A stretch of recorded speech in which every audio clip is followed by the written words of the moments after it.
Halloween costume. Dustin, you gotta go as Morpheus from the Matrix. Why? Morpheus.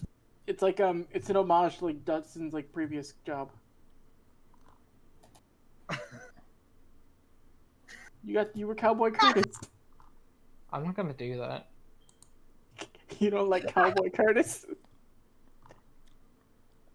I just put in Cowboy. I will Curtis. yeet Tonbo off the nearest goddamn cliff. Listen, if it makes you feel any better, Tonbo was that fucking puppet from the show. The fact that you opened by saying he should be Morpheus. You're an absolute cock. You fucking Clembo. I love it.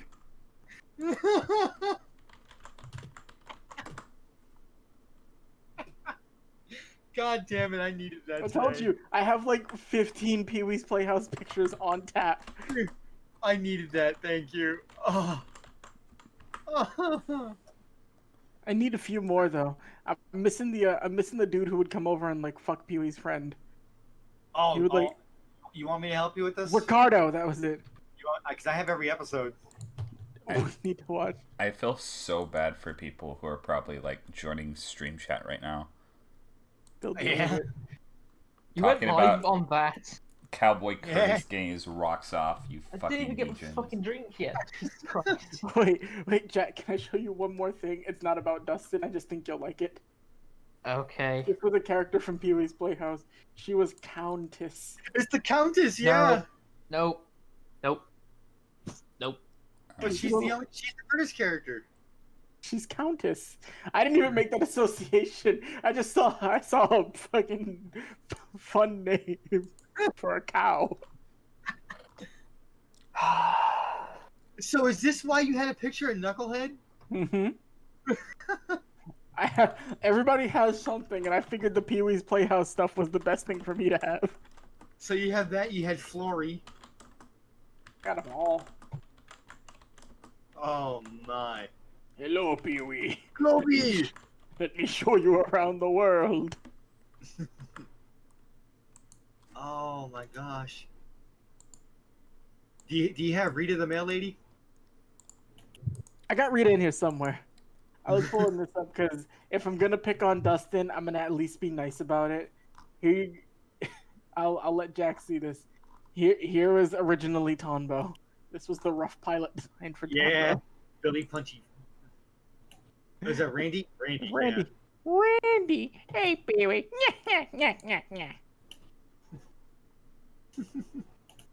Actually, I have one for Koko too. What? Hold on. Do not understand this. You should totally watch Pee-wee's Playhouse Middle. Koko is just next to her. Penny! Oh dear. It's time for a Penny cartoon! Oh, yeah, that's what the King of Cartoons would play. No, Penny was just a short that would come through. You're right. That was the short. King of Cartoons would play one of those Golden Age cartoons. Presenting the King Cartoons. That's right, you heard us correctly. He'll be right here expecting. God. The See, king of cartoons. That's what they would do from season 2 and on. I miss what they would do with season 1 where he had the cab driver. He had that sassy Jersey cab driver. I don't know, I like the flowers. No, they were still around. They were still fun. But the sassy Jersey cab driver was great. Did you ever see Stamper's Pee-wee's Playhouse parody? We watched it together. Oh, that's right. I love the thing where it's like, bye boys and girls, I'ma fuck one of these flowers. Jack, to be nice, if you look at that red-headed pup, that's Proto Tonbo. Okay, so VD's in chat.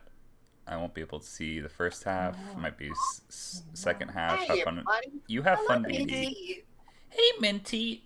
Welcome to the stream. So You're hearing what has to happen. Our sound guy is not here. Luis, the wonderful man, is not here. So if there's anybody in voice chat to check and see if anybody is too loud or too quiet, please tell us. Should we just do like sound checks for everybody? I'll say something, which is me talking now. Now Blackjack's say something. I am currently speaking. I've been told this is what humans say. Humans? You're not even good enough to be my fake.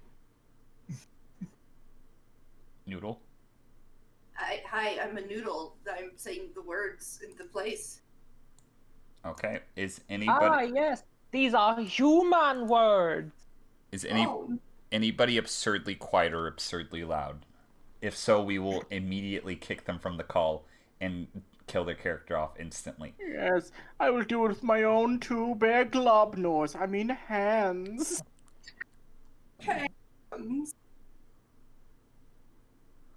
What are hands but just flippers with fingers? God damn it, Danny, give me another We will sub. make sure that they are taken to court and they will suffer the trials of the Flagnar. I mean, go to jail.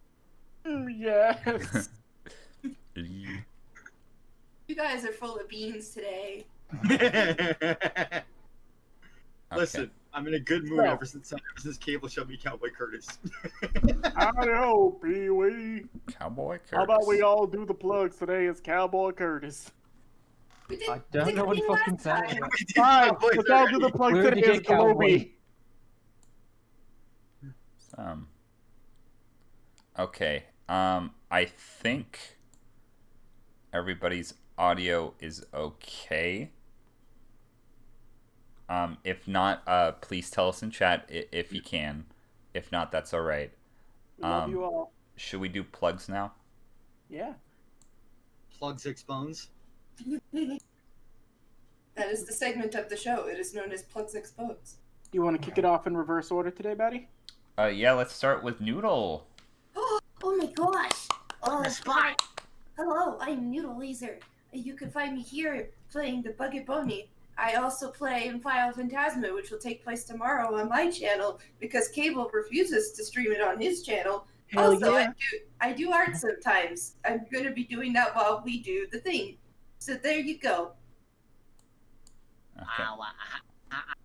I'm a Ninja Dan's Funhouse, and let's see. I draw on occasion. I'm usually either here or playing as Grifter or Phantasma playing Dice Gay, and that's about it. Hi, I'm Cable Provider. You can find me most places on that. I'm the DM for File Phantasma. I play Tonbo here. And today, I'm also going to be making sure you know to follow Luis Vasquez. That's Vasquez with a Z. Make sure to follow him on his, what is it? It's SoundCloud, Twitter. He plays Seox. He's not here. He does the music for all of us because he's great. And even when he's not here, he's getting a plug. Hell yeah. He deserves it. We love you, Louise. He has His album, an Dungeon album Crawlers, that's is going to coming. release next month. Yeah, Dungeon Hell Crawlers. yeah! I Oh, did the art yeah. for it. Jack. Hello, I'm Cyber Blackjack. No, I'm just Blackjack K9. Fuck, that's my Twitch one. Fuck. God damn it, Jack. I was thrown off guard. I was trying to think what I was actually gonna say. I'm Blackjack K9 on Twitter. I sometimes do arts, and I'm working on a card game, which is I've almost finished the art for now. I'm getting ready to do the technical aspects for it, and then try to put it into tabletop simulator as well. Sweet. Hey. At least then I can have other people try it out. Jack, if your game picks up, am I allowed to open up an academy where I teach people how to play the card game? Okay. We also chill out with the crew at the schoolyard. Fine and trouble. Fine and Never trouble. working too hard. If Hey. you want to read Fae Anarchy as Batty. God damn it. I'm good. I'll promo my own self, thank you. My name's Batty. I'm a sexy bitch. I'm the guy who Yeah, he is. keeps doing things that I should be doing very late and also forgets to take breaks mid-session because I'm also a crazy-ass motherfucker. You can find me on Twitter at Battery Batty, on Webtoons and Tapas, and working on redoing the first chapter of Phanarchy to make it better and faster and just all around just good. It's been coming out good so far. Other than that, I don't think I have anything to announce. Thank you, Dan. And he revealed his precious face today. I think we should promo Minty and Chibi Wisdom, even though he's not here right now. And So if you look right here on our game screen, we have this lovely fan art that was drawn by at Minty_Koko on the Twitter, and she draws really cute fucking D&D art. So maybe go follow her. I would recommend it. And also Chibi Wisdom did our fantastic tokens, even though I don't think. Yeah, no, let's delete all these shitty tokens and get you guys' new ones. He made new tokens for everybody. Speaking of which, I should change my profile picture, Stova. So Hype, you know what you did? You drew Blind Bandit. Tombo's very big. Why do I always end up being Glep before I can be Tonbo? Don't worry about it. Look don't worry about it. All Look at these hunks of monk. Fantastic tokens. I love it. Oh, also Hype did a token for Blind Bandit, but I don't know if I have it on hand right now. You drew the best boy, Hype. Right You here. did. Yes. Thank you. Now we can't forget him because I can visually see him. Aw. Got a little hat. As we mentioned, Seox won't be here this episode, but that's alright. He's doing his own thing. That reminds me, I'm gonna have to make tokens for all the different conjurations that Koko has. Yup. If you want to, that's completely up to you. Should just be Koko, like, in different outfits. Like, Koko. She's in a Chimera Ant Queen Kigurumi. don't make me draw that. Hilarious. Don't make me draw That's that. fucking great. Okay. Y'all silly bitches ready to start? Ready. Hey, where's the newer Ann token? I guess I could get it. It's like not fancy like that one is. Alright, Anne's not a chow. She's earned her place in this party. There we The knows one go. who was supposed to be the fucking. The shitty. She's learned her place. Can we get a Giga Anne? Giga Ann. She's a square, unlike the rest of you guys who are rad circles. No, that's how we can tell. That's how we can tell NPCs apart. They're square compared to us. Hey, it's hip to be square. It's hip It's to just fuck be a beats. square. Oh. Without further ado, I think it's time to start. Let's kick it up. Let's kick it up. And show them So- what things we can do. Yeah. Last time on Bugs X Bones, you infiltrated the Indocorp headquarters in search of a man that you now know as Sonny Braun. Dr. Sonny Braun, the head and founder of an organization known as CA 1213, otherwise a secret science division, basically looking to experiment on nin users to create synthetic chimera ants. He basically put out a hit on all of you guys because you knew a little bit too much, and to subvert you all being murdered by the Zoldyck family.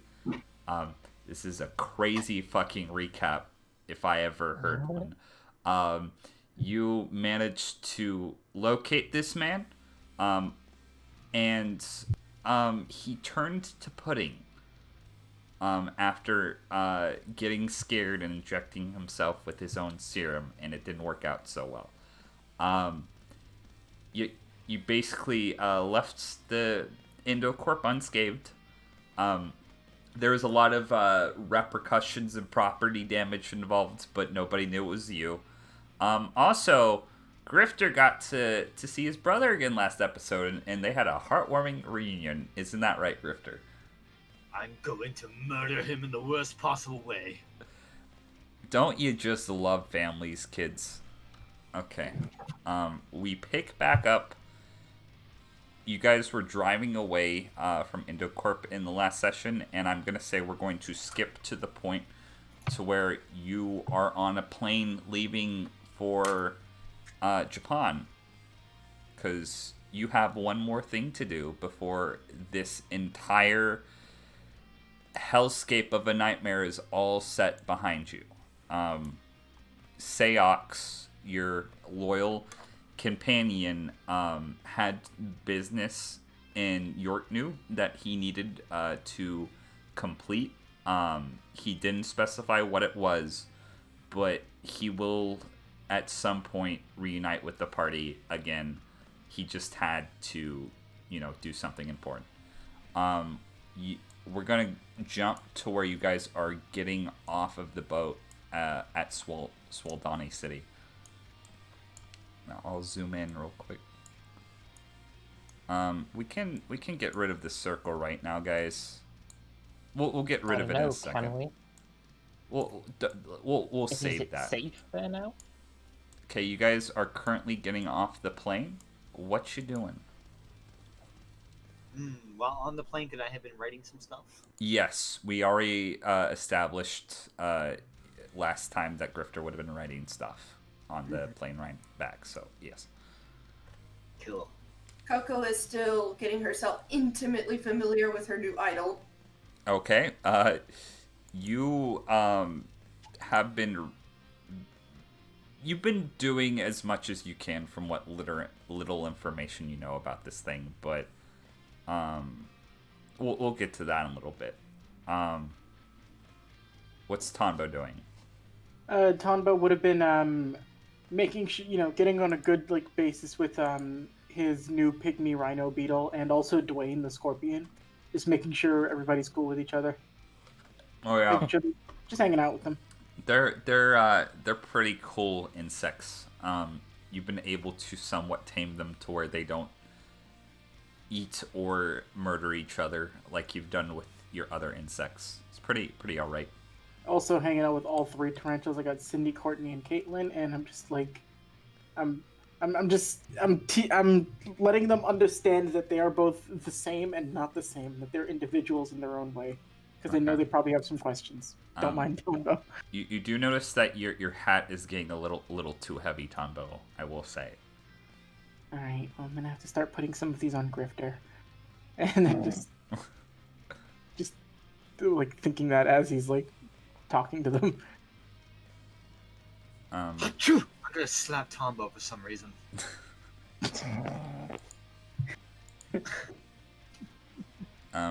Anne has been just sleeping this entire time.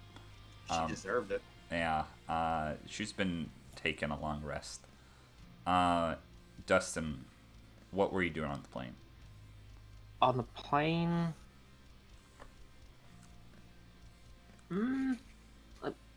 Probably just thinking to myself about, well, the things that's happened, and trying to focus on what kind of Nen ability he would have, or at least what would make the most sense for him after seeing everyone else's in action.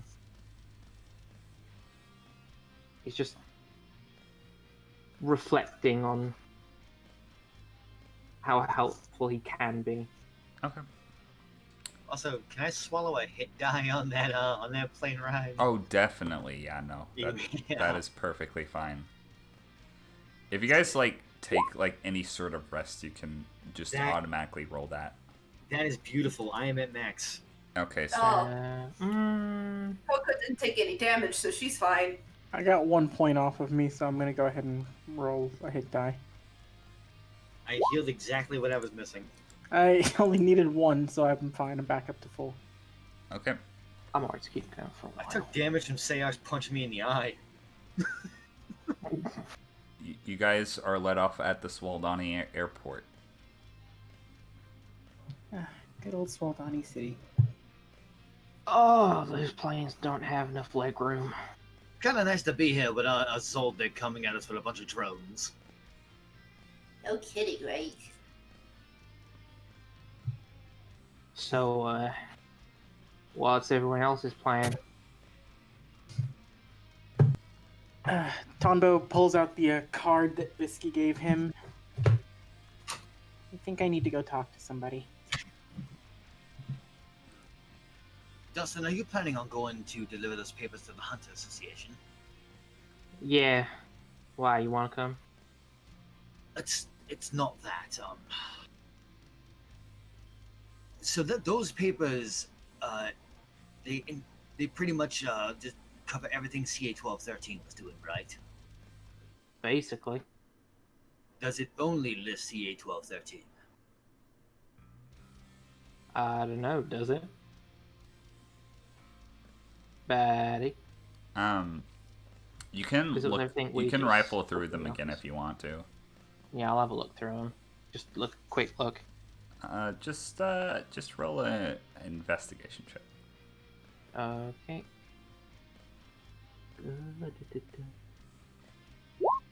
9. It's 9. You don't see anything that stands out to you other than the specific information that CA-1213 was working with, and also just potentially incriminating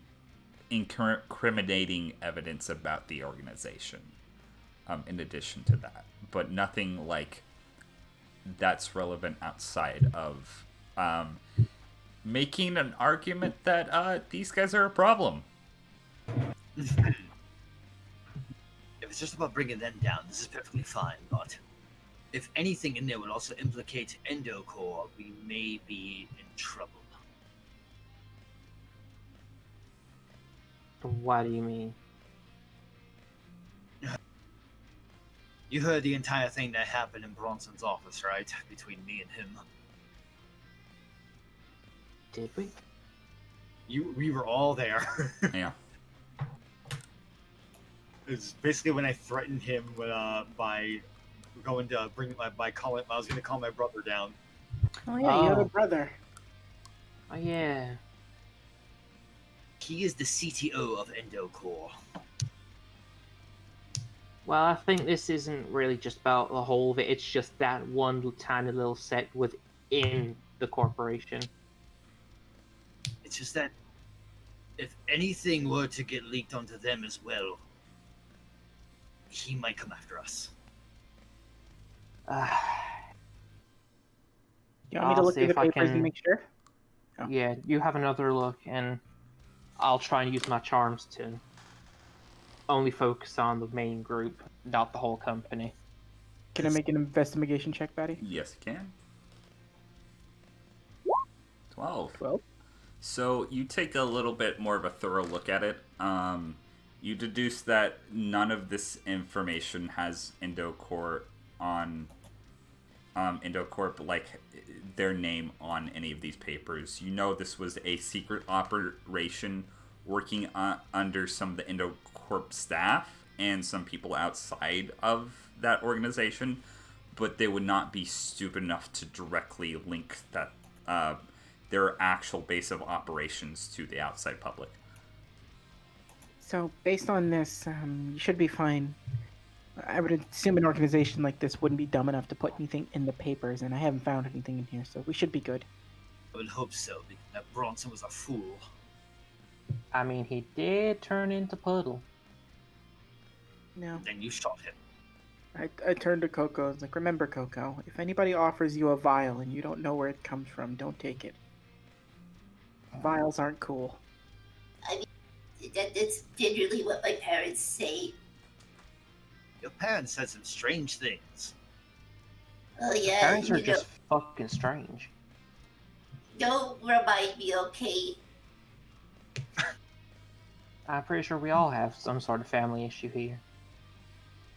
The less said, the better. Mm, Yeah. I should warn you all, though. He's been keeping tabs on us all. Like he tells me, though, What a good I comfort. don't have any kind of secrets to hide. Because he's been watching me, he's been watching all of you by proxy. oh, we should invite him to lunch. Yes, we It'd can be feed weird him to a just How about we feed him a knuckle sandwich? What, Do you think you'd be able to land a hit on him?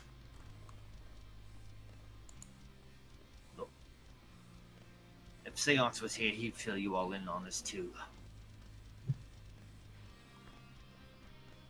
I don't know. The less said, the better for the moment. Alright, well, if we'll talk about this if you want to bring it back up again. It's your choice. We ain't gonna pry. Before we do all this, and Anne's gonna like pipe up after, like she's still kind of jet lag. She's kind of like rubbing her eye after getting off the plane. Could we try to get the business done with my sister taken care of first? I mean, that's on the way to the Hunter Association anyway, isn't it? Yeah. If you wouldn't mind, Anne, could I accompany you for this? Sure.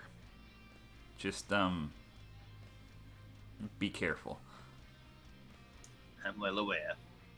Can you Dustin, can you go ahead and call one of somebody who works there? I know you have their number. Yeah, sure. Just tell them we found a solution to the situation that's been happening in this part of the world. All right.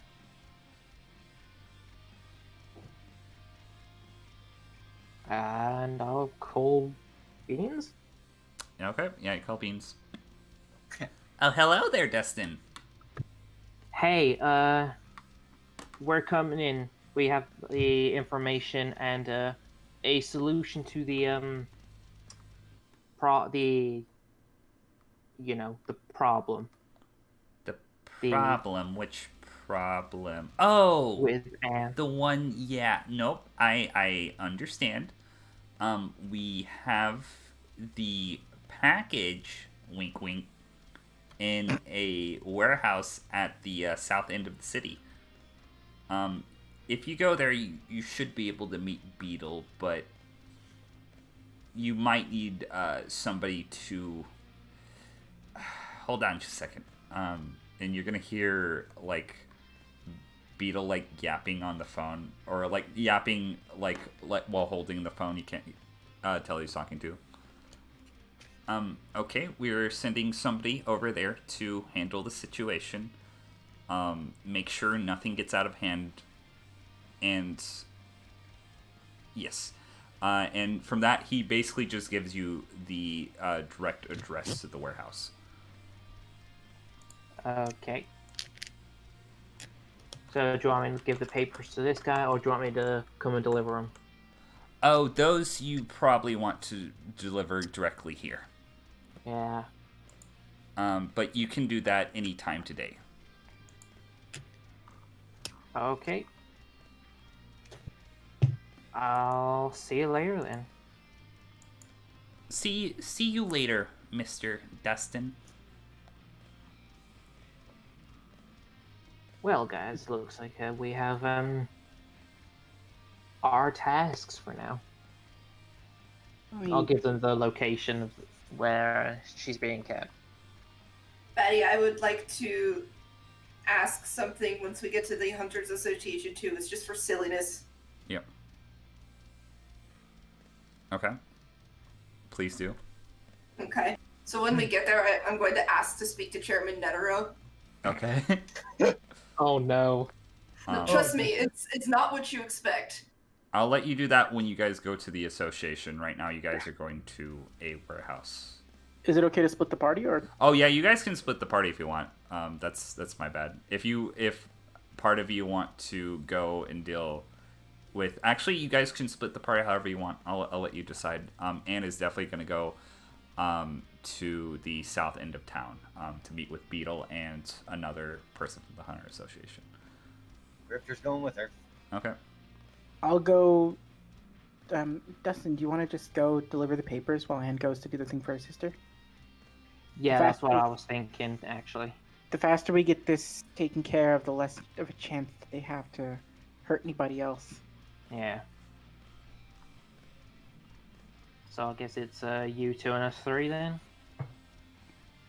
Oh, I mean, unless Koko has something she wants to do, that is. Dustin, I heard at some point you said that you were working for the Hunter Association, right? Yeah, not too long ago, actually. Did you happen to be able to work with Chairman Netero? Yeah. Like, we're on the same ship for quite a while. Would it be possible for me to contact him? I need to ask him something extremely important. You could try. I mean, I don't think I have his number, so you might have to actually ask Beans about that. It's really important. My family isn't buying the excuses I'm sending them anymore. They don't believe I'm actually on an archaeological dig anymore, which is problematic. They want me to go back to boarding school, and I won't have any more of that. I mean, you can ask the chairman, but I mean, if you want, I could give it a shot and lie to them. Well, yes, and also I wanted to ask him about the idol, because I haven't been able to scratch the surface of it yet. It seems to me like he would know at least a little bit more about this sort of thing. I wouldn't be surprised if he knew something. There's something about that old man. Yeah, well, it seems to me like he's the best hunter in the world, right? He should know something. Well, I guess. To be a chairman of the Hunter Association, he surely has to be. Unless he was just voted. I mean, you don't get to be the top unless you have some sort of sway. True. You don't think the Hunter Association actually votes for their leaders, do you? Nah, That would be ridiculous. I don't know. An election for a leader? That's dumb. Yeah, what do we think it is? Some kind of bureaucracy or something? Yeah. Imagine all the infighting it would cause. Oh god. That's a scary thought. Strange. Like if it was a whole arc of a story or something like that, the amount of trouble it would go through just to get a new chairman.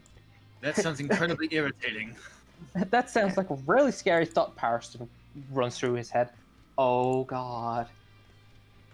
Before we take off, I would give Anne like the Christian side hug around the waist and just say good luck with your sister. Good luck with whatever you're doing. Sorry, I didn't mean to interrupt. What did you say? No, that was it. It was just like Tombo's in a better mood, seeing Anne happier. So he's feeling a little bit like his old self. Okay, sweet. Grifter, don't do crimes. Like I'm gonna promise that one. Okay. I know you won't. I'm gonna try and sneakily whisper to Tonbo. They're going on a date. Am I out of character? Grifter, teach me to do crimes. No! Wait, does Dustin have to make a stealth check for that? I'll fucking do it. I mean, if it's below my passive. This wouldn't be your passive just because it is. I have certain rules for passive perception and. Fuck the 6. Yeah. He could still not one. Oh. 14. Okay, yeah, no, you hear it. Just cold stare. Hold up, Maddie. Yes. Perfect. After you whisper that, Tonbo just looks over to Grifter and just gives you the biggest thumbs up you've ever seen. You got this. Anime sweat drop. I now want a elective from the Hunter Association team, the team who's going to the Hunter Association, and Grifter to roll me a casual initiative. Well, I cannot click on my token to do Yeah, I anything. can't click on it either. You have to assign the new tokens to the character sheets. I did bind them. You should have control over them. Well, if it's casual initiative, we can just roll it off our sheets, right? Yeah. Yeah, it's just when you click on the icon and do it, you can just add it to Controlled by- the turn order anyway. That Which, is weird. Ooh, that's why. Grifter's going first. Yeah. That fits for story reasons. Controlled by Tonbo. It should have saved the information on these tokens, but for some reason it did not, and that pisses me off. But that's alright. There we go. Tonbo starts talking to Dustin. On the way there, can we get McDonald's? No. McDoyle's. I guess that would be this world's equivalent. McDoyle's, yeah. I want a Big Mark. You can get one after we're done. Ooh. You're the only one with money. That's horse shit. No, it's food. Are you sure about that? Do you know No. what goes into that food? Okay. Just add It's gonna grifting. happen. Do you know what those hash browns are made of? He's gonna take us to McDoyle's, Koko, and then he's just gonna get a large black coffee and leave. Oh, just like my sociopath of a father. Ugh. Don't compare me to your weird ass father. Yeah, I won't lie, he is weird. I don't even like coffee. Okay, that's also weird, but I'm gonna just leave that alone for now. Yeah, It's too strong for me. most adults should have a taste for coffee. I guess you have an underdeveloped palate, Dustin. Shut up, wee man. Excuse you? You heard me. You're lucky I don't have pods right now, Jack. I would throw something at you. I would Okay. smoosh you with a You want paralyzer. both to go? I'll shoot a 22-year-old man child. I don't give a shit. Let's do this. Tombo been to prison. He served his nickel. He'll fight you. What the fuck would Tombo go to prison for? Money laundering. Obviously. Oh god. That's why he's Never. broke. Okay, so moving Oh, on. God. Stupid. Real quick, Matty. Yes. He's not, Tombo's gonna go to man prison. he's not in this small form because of Nen. He's using this form to hide out from debt collectors.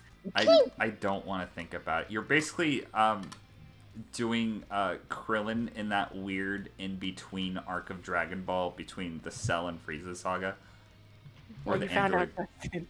My name's not Tonbo, it's Ricardo, and I'm sorry to have to keep doing this to you, but we have to go. Alright, I'm done being a nuisance. I'm Okay, leaving. I'm gonna say everybody, you don't have to deafen, but mute your mics except Grifter. Okay. So, Mr. Grifter, you and Anne head to the location that was given to you by Beans. Eventually, you wind up going into I'm trying to think what they're called. A storage, you know those outdoor storage facilities? Me. Warehouse. Yeah, like basically an outdoor storage facility outside a warehouse. And you go to the location, and eventually you see Beetle standing outside of one, and he is talking to a gentleman that I don't know if you've seen him before. One of you has seen him. I did not write down which. You can roll me a history check, just as a general thing. 17. Okay.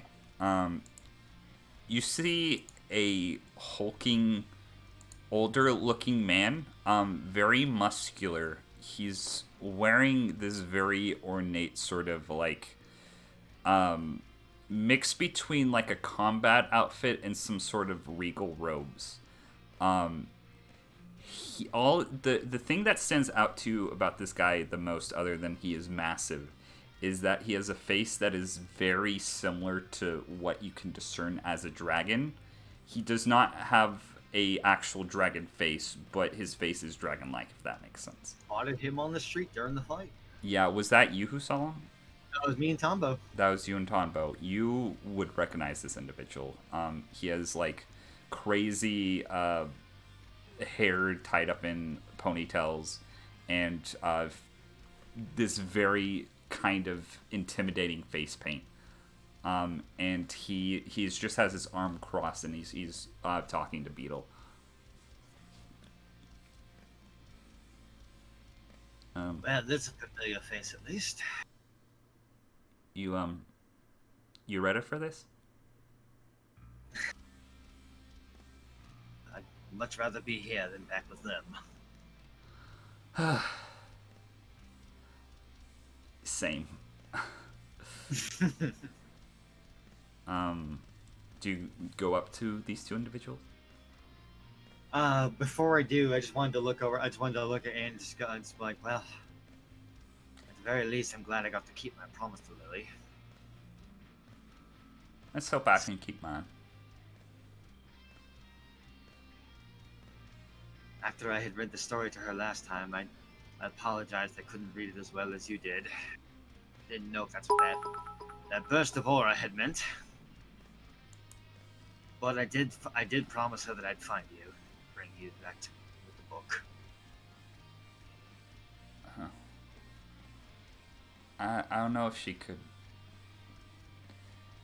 Thank you for doing that, Grifter. Means a lot. You said you had a plan of some sort? Plan? Or there's something that you're working on. Oh, I don't know how good this is. Actually, this is going to sound really silly, actually. It's something I thought about after last time when I read this. I thought I'd try to write one of my own. One of your own. Amy Armadillo story. Roll an insight on Anne.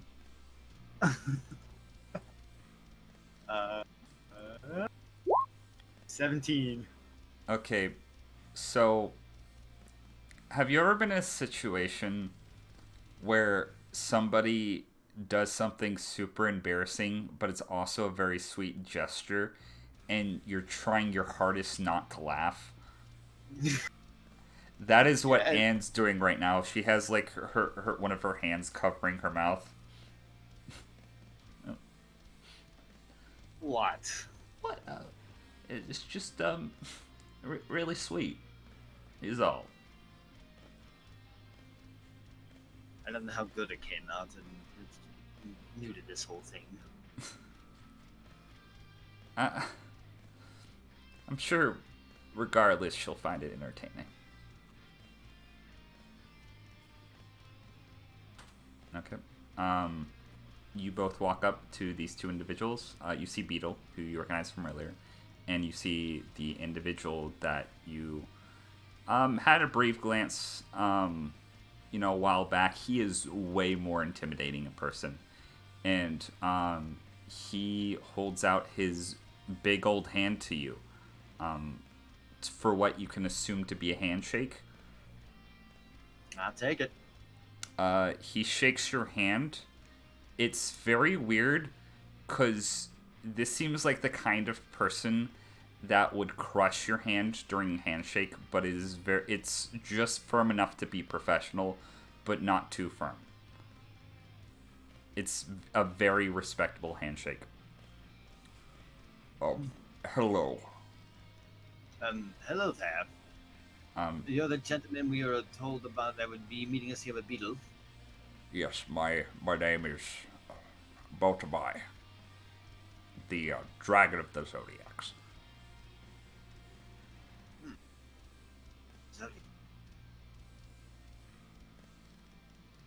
He goes ahead and shakes Anne's hand. Go on with what you're saying. I mean, he would know nothing about the Zodiacs. Interesting name. I am known for doing damage control for the Hunter Association and preventing massive on-scale threats from occurring. I will be overseeing the procedures set in place today to make sure nothing gets out of hand with... Well, thankfully we solved that whole issue with Maluki's drones before anything got out of hand. Yes. Fortunately for the citizens, they were only after you. Yes, fortunately. Rub's arm. As chaotic as the Zoldycks can be, they don't usually like to leave casualties of innocent bystanders if they don't have to. It is bad for business as a family of assassins to basically be giving out free deals, so to speak. Oh. Yes, can't be having a cavalcade of corpses. Yes. But if you're all ready, I'm ready to depart. We will be taking out a small freighter on the open seas, so if anything bad does happen, it won't happen in the city. Yes, that's fine.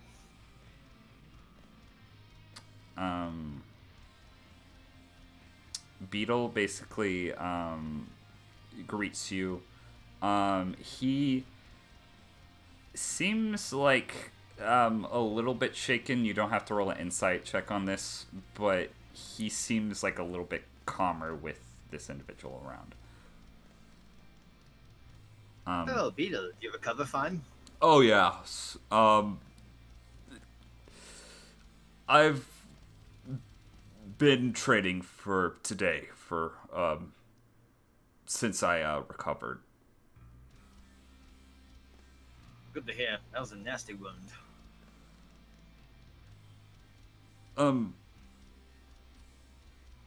I think I can pull off what I'm going to, but be aware it will be a little risky, so if you're going to do something, you better do it fast. Compared to everything else I've gone through, this seems a lot. This is the better of the situations I've been through. Let's just say that. I can only imagine. At least the Zoldixon put a bounty on my head. Well, there's always time. Oh. Instantly goes back to sweating again. I'm kidding, Beetle. Oh, yeah, no, I'm fine. Don't worry. Anyways, you want to get on board? Right. After you, Anne. Anne will jump on board. You notice that the metal case containing Lily's corpse is also on board.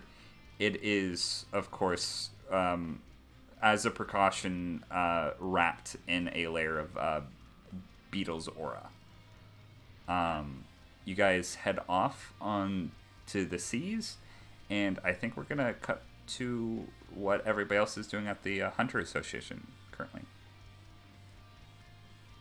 So, you guys arrive at the Hunter Association. You go to the main lobby, and there's a front desk involved. And you see that there's a person talking to the secretary. I just realized I forgot to share the token with Bodabai's face on it. And I did save it for that purpose, so I'm going to put it on the map right now. While you guys... Oh, that's way too fucking big. What the fuck? Ooh. You guys are going to see another individual who's token. Giga Bodabias. Giga Bodabai. God, he big. Yeah. It's almost like he dragon or something. You guys see this individual talking to the secretary at the counter. Cowman!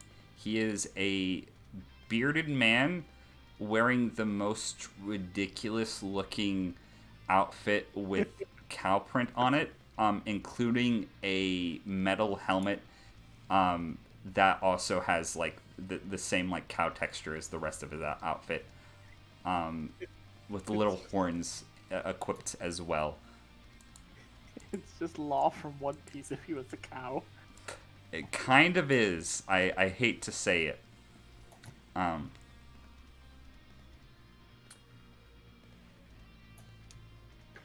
So yeah. What are you guys courses of action currently? I'm sorry, I zoned out. We're talking to a cow. We You're made it to the Hunter Association. You're talking to a cow. I'm gonna roll a perception for him actually. Ooh. Okay. Why, He there. sees you guys. He sees you guys and waves you down to come over there. Hello, sir. Oh, hey. May I speak to Chairman Netero, please? Wow, that Who? was very straightforward. Who are you? Listen, I don't play around. My name is Koko. I am a new hunter, and I desperately need to get my parents off my back, and nothing short of the chairman will do at this point. Okay. I suppose you could at some point. Oh, don't worry, I'll wait.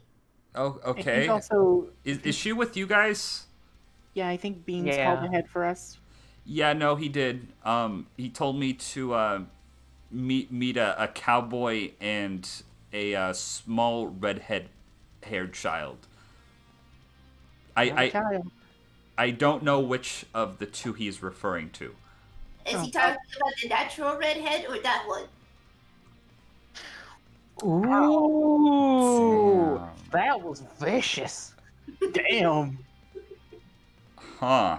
I retract the head pat from you. Are we talking about Anyways. the natural redhead or the anime redhead? God damn it. That's better. My name's Mizastom. I believe you've had some dealings with some other members of the Zodiacs. Yeah, I have. I've heard a little bit about you from Kanzai. He's been talking about me? Yeah. Is that a problem? No. It's the opposite of a problem. Solution. Well, It's a solution. he vouched for your professionalism, which I'm starting to question right now, but Oh, I'm sorry. It's run a thing between us two. yeah, okay. Well, apparently you have some pertinent information for me. If you just follow me, I'll find a room where we can talk about it. Batty, real quick. Yes. Luis has his, he's back, it looks like. Okay, sweet. Oh fuck. We're gonna have a thing with Luis. But not right now. If Luis is back, tell him he can join chat. But I'll get to him later.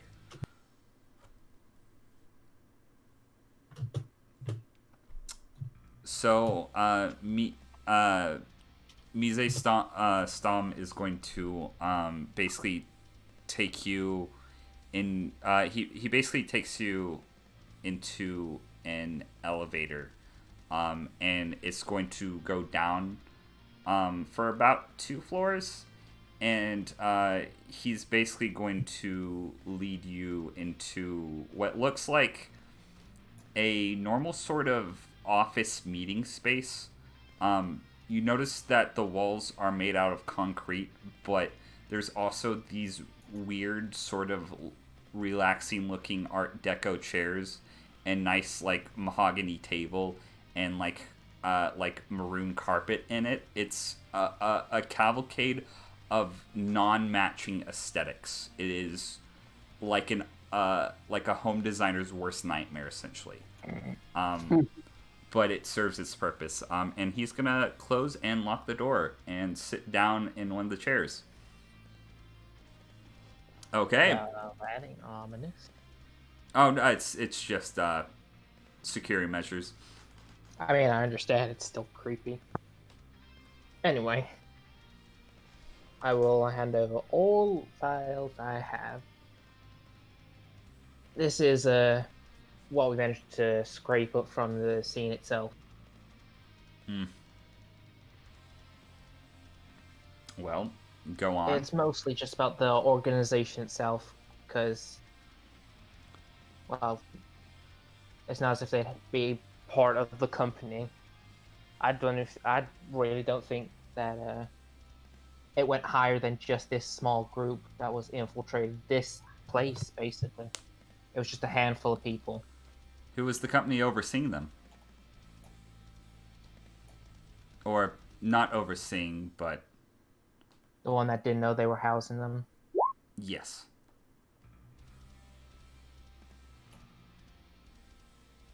Fuck, I forgot it already. God damn it, Jack. Endocore. That's it. I had a brain fart. Sorry about that. Endocorp. Okay. He's We writing. actually poured most of that building, and what I could see was they didn't really have any idea about what was really going on. It was just like a select few people. You notice as you're saying this information, he's writing it all down on a clipboard. For the sake of expediency, we can say you just like, what exactly do you want to convey to this man?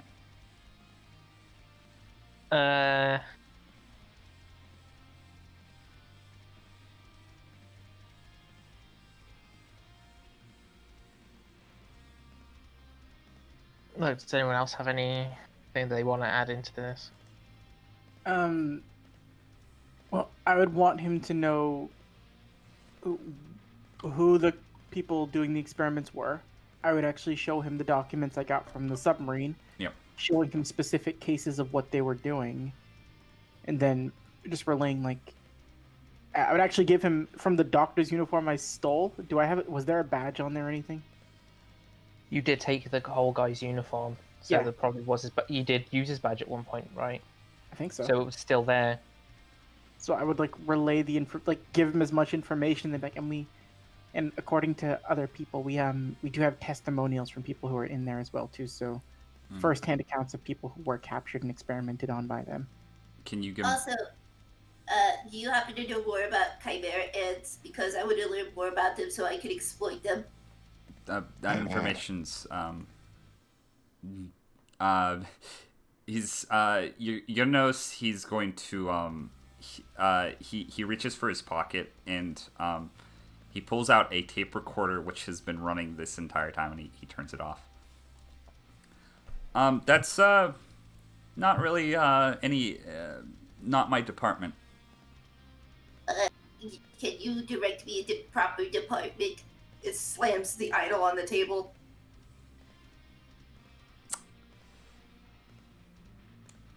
No. Dang it! This is why she wanted to talk to the chairman. She thought he might have some more information on this. But yeah, I would give him specifically. Sorry, I'm looking for it right now. It's on here somewhere. I would tell him about Mako. Did Shark Eyes come with us, or is he still back in York New? You don't know what the fuck happened to Shark Eyes. He rode with you guys to York New, then basically York New in the truck, and then he just disappeared. I hope he's okay. Like ships passing the night. And then I let him know with Anne too. Like they all suffered because of these people, and they have first-hand accounts of like what's going on and what they were attempting to do.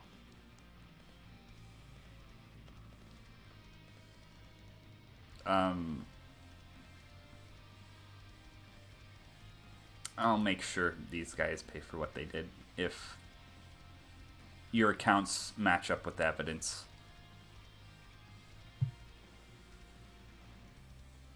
Well, if that's going to be everything, I think I'm done for the time being. If I need any further questions, I'll come to you. You have a way for us to contact you? I can contact... he's gonna rifle through some things for a second. Here's somebody to contact that will in turn contact me. I cannot give you my personal contact information. Okay, that's fair. I'll take that. I'm collecting Zodiac members. Okay. What was this guy's name, Batty? This guy's name I'll write down in chat. It's Mizaistom. And again, like, I might be pronouncing a lot of these names incorrectly because it has been a long time since I have seen Hunter x Hunter, but also, like, I think his name was said, like, twice in the series, too. The actual anime. I'm mostly just known from the manga, but I'm probably just gonna remember him as Cowman, but Cowman, I might as well. Cowman Jan. well, he seems all about justice, so I'm just gonna call him Law. I think that'll be easier for me to remember. Fuck's sake. So, Dustin, roll me a quick perception check as you pocket the number that he gave you.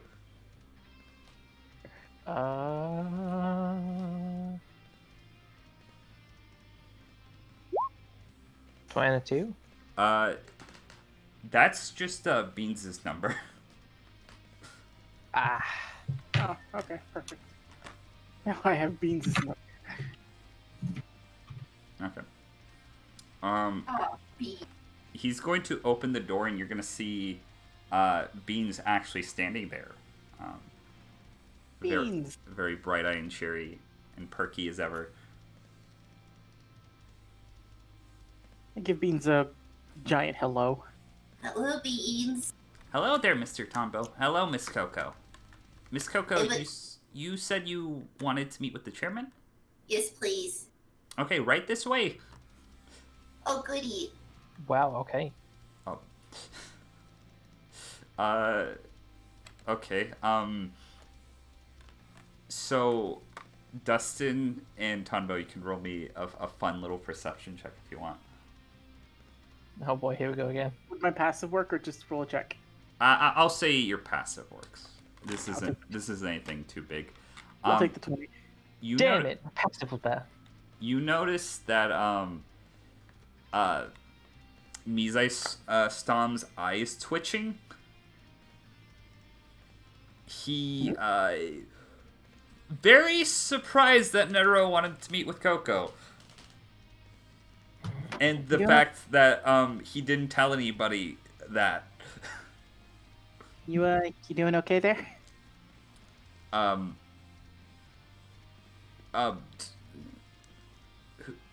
Who's your friend? Oh, Koko? Yes. Oh, she's Koko. She's Koko.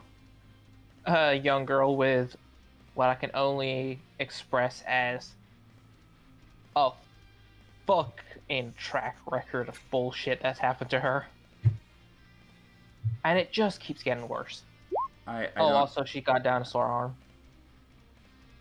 Not my department. Walks away. See ya, handsome. Like your hat.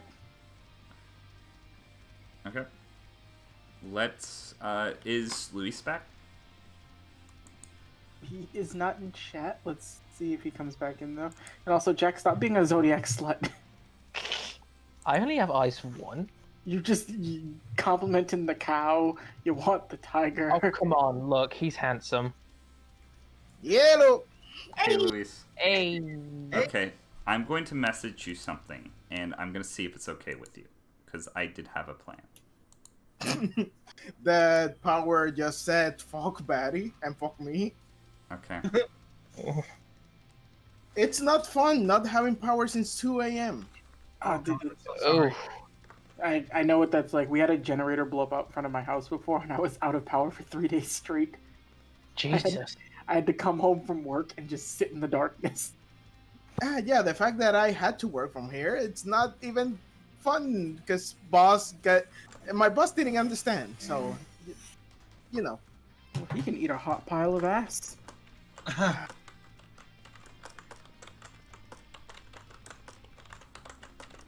Clickety clacks. Okay.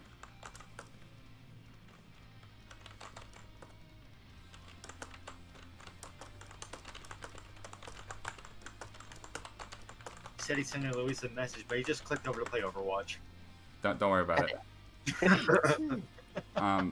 Does that sound like something Zayax would do? Okay. Okay. We're not going to Yeah. probably cut to Zayax right now because I kind of want to get done with this next bit before we go into everybody's individual things. But we're going to quickly cut over to Grifter and Annaford. Anne and the rest. Also, Luis, if you like, anybody wants to like message Luis, Luis, are you there? Oh yeah, it do all stop sounding for a while. So if anybody just wants to catch Luis up with what's happened so far this session, they can. But yeah. So we're cutting over to Grifter and Anne. You guys are currently on the little ship sailing. You've been going for probably about an hour. This is actually a pretty fast ship. It's very small. It's about the size of like a small yacht, but like there's probably some like really good motors on this thing. It's more, I guess, like a big speedboat is probably the better term for it. You guys go out for about an hour. Bodoro lifts up his hand, or not Bodoro, goddammit. Bodobai lifts up his hands and this should be a good location.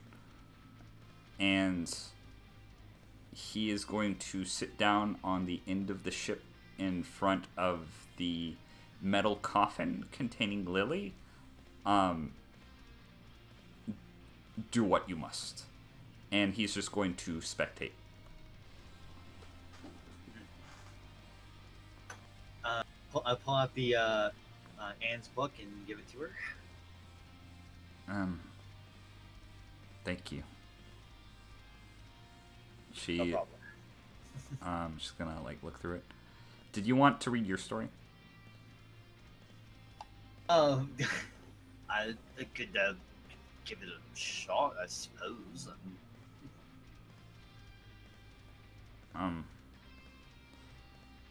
Okay, Beetle is going to go up to both you and himself and Bodobai, and he's going to put his protective aura around all four of you.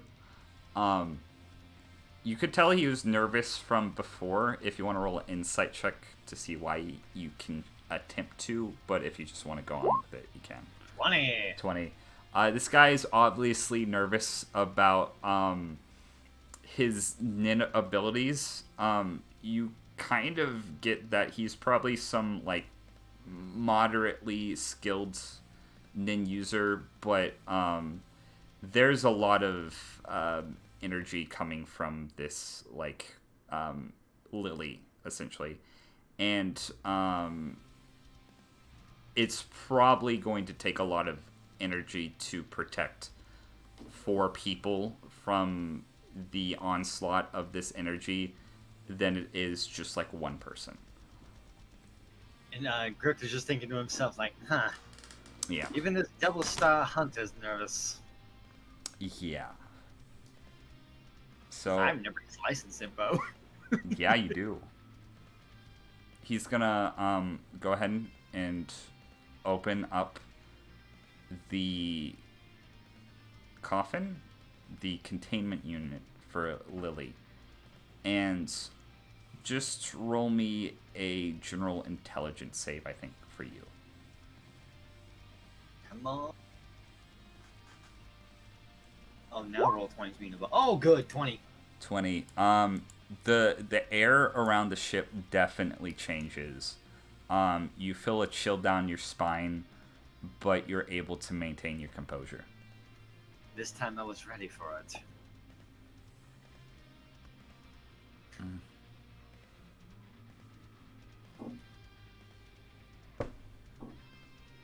Had a bit of a nosebleed last time. Oh,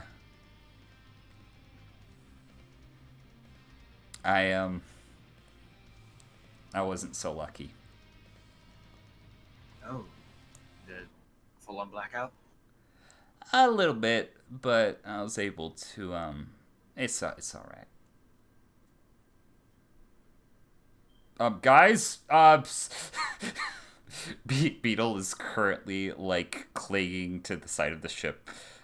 He does not look like he is having fun right now. Oh, come on, Beetle. Everything must take its course. Okay. So, are you going to read your story now? So, to get just a general overview of what the story is. Yes. It is Grifter attempting to write an Amy Armadillo story based on what he read last time and trying to get a gist of how children's stories even work. Yep. And he basically wrote, and you know the whole thing about write what you know? Yes. So, in this version, Amy might have had an elder brother who was a bit of a hands-on with other people's belongings, and didn't like to share his own. And it's all about and pretty much it caused a lot. There's a lot of infighting in the family, and oh boy, you really shouldn't have drawn a knife in that one page, Grifter. It's not good for a children's story. And in the end, it's basically the eldest brother being punched in the gut and forced to submit to his own belongings to the rest of the family, learning to share, and everyone getting along, while the brothers, having a bit of a timeout. Okay. Well, I told you it wasn't very good. So, did you just explain it to me, or did Grifter just like summarize it? That's the player summarizing it, Okay. and then at the end of it, Grifter being like, I'm sorry, I'm not very good at this. Roll me a persuasion check with disadvantage, my friend. Yeah. 15. Okay, I'm going to now roll something to see what happens.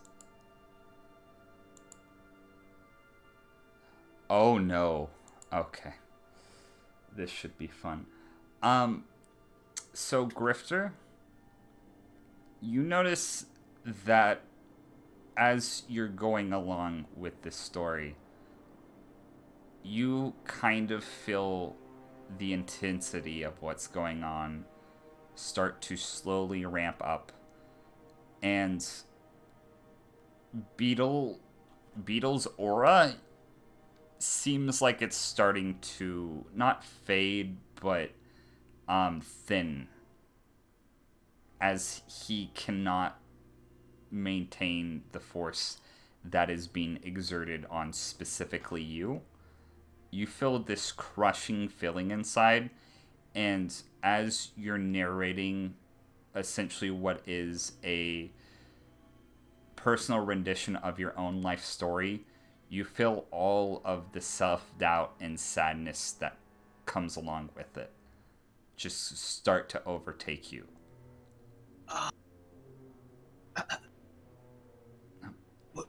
Grifter, What's happening? Are you okay?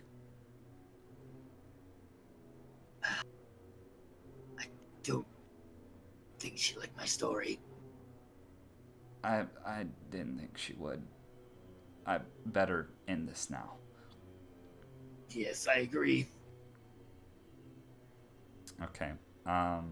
So roll me another intelligence saving throw. 18. 18. Okay.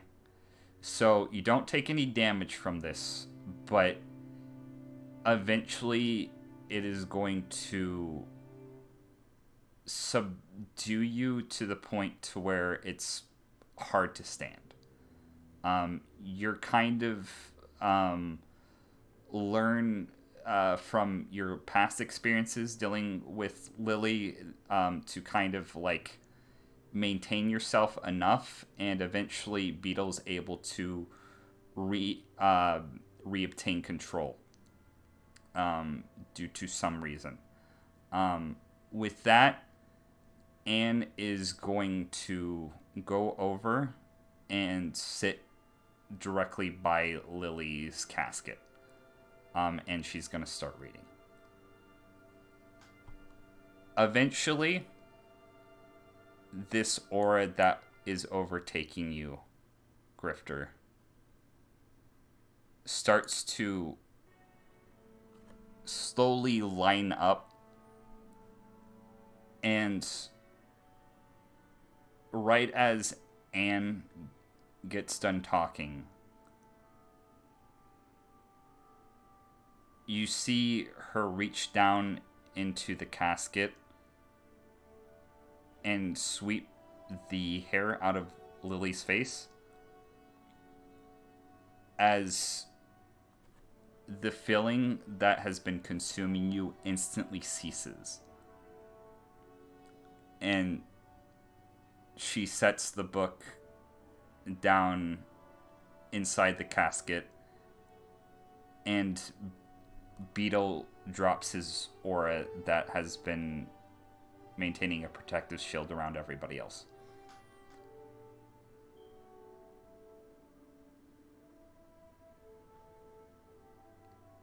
That went a heck of a lot better than last I saw.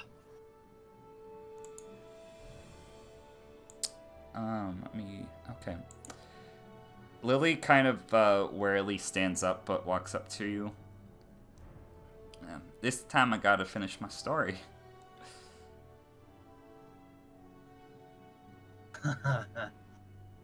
You didn't get to finish it before. No, I was interrupted. Oh boy, yes. I think that should do it.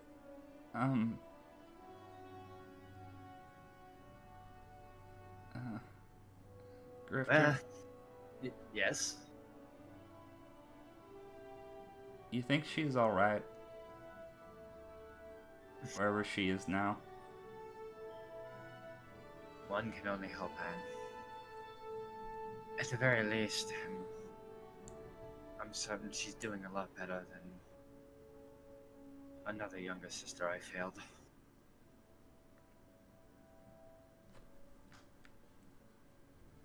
You gave it your best shot, but it wasn't the story she wanted to hear.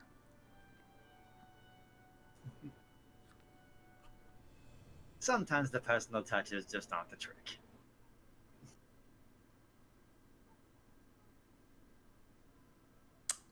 She is going to go in for a hug. Oh, just awkwardly try to hug back. I'm so sorry for bringing you all into this. I'm not. I'm more sorry that I've seemed to have brought everyone to my own family businesses. And it seems that our business was tied together anyway. Talking about your brother, right? Yes, Neelam. Seems he wanted Bronson out of the way too.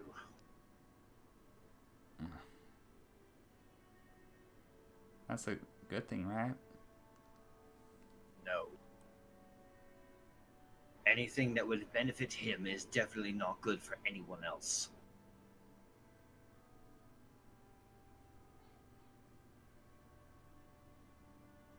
He's taken far too much as it is.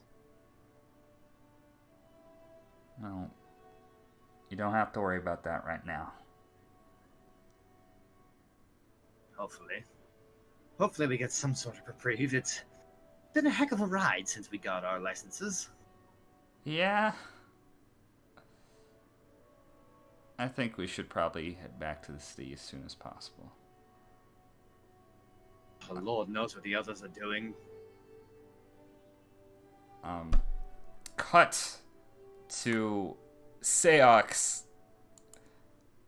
Seox, my friend.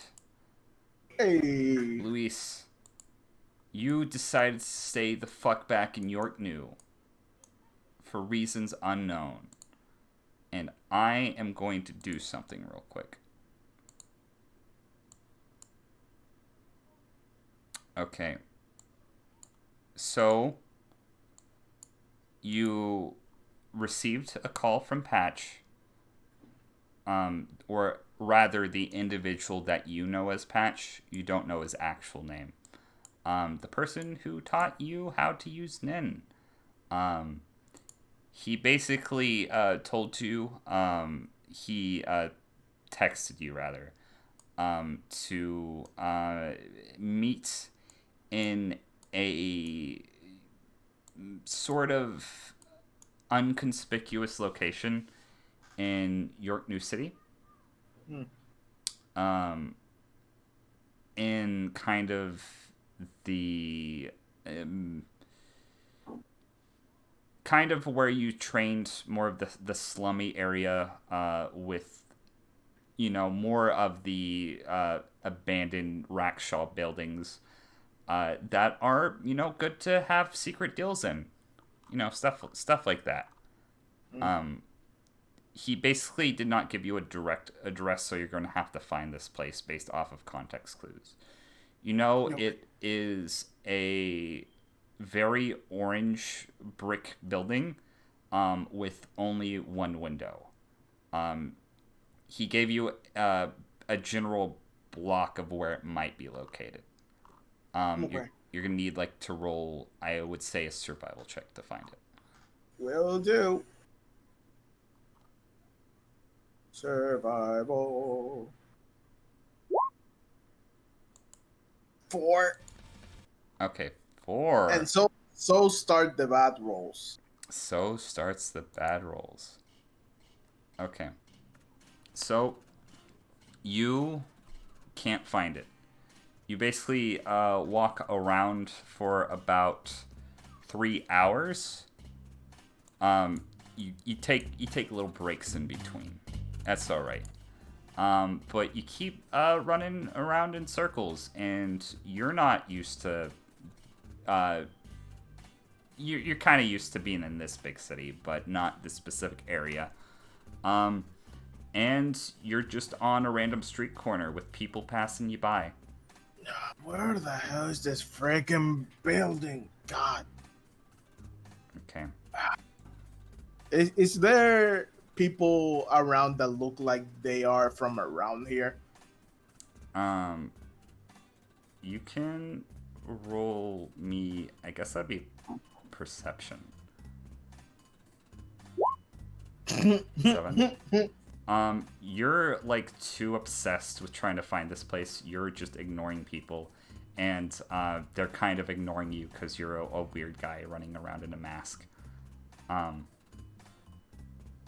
So you do not find anybody.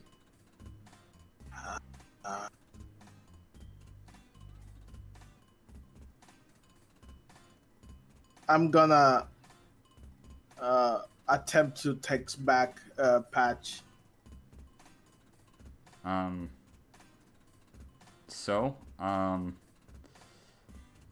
You see the message, "Oh God, do I have to do everything?" And eventually you find a homeless person that is wearing kind of this sort of oversized green military uniform. Not uniform, like a jacket, with ragged clothes underneath, and a yellow beanie on. He stops you and basically points to a nearby alleyway.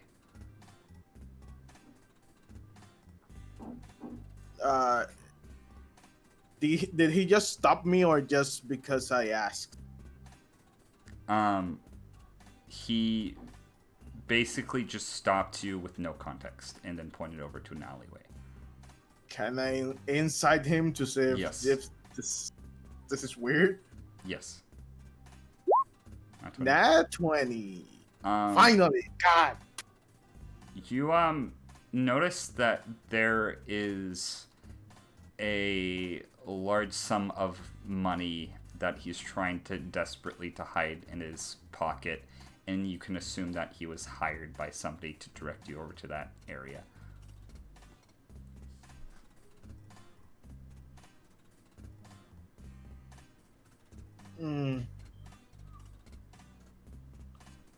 I'm gonna look him dead in the eye. I'm like, who hired you? No. Did they say anything? No.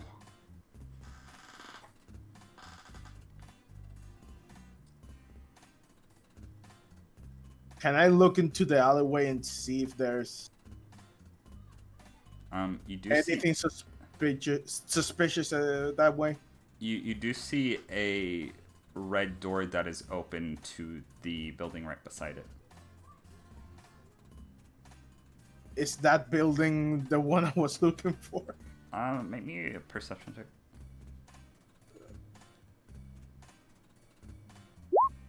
11. Okay. You decide to look around the outside of the building all the way around. It's going to take a little bit of time. But you do notice that this building, in fact, only has one window. And it is right by the red door. God damn. I guess I go in. Okay. Now, Luis. Okay. Even or odd? Odd. Odd. Okay, this is interesting. That was a nat 20 on the die. Oh god. So, you walk inside the room, and it is completely pitch black.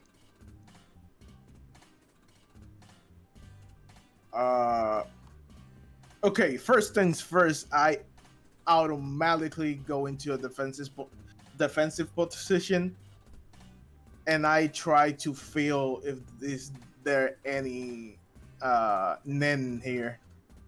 Which I guess there is, but Okay, that would be, I believe, your wisdom. Yep. So wisdom. 13. Okay, so, I'm going to roll something real quick. Okay, so you do not sense anything.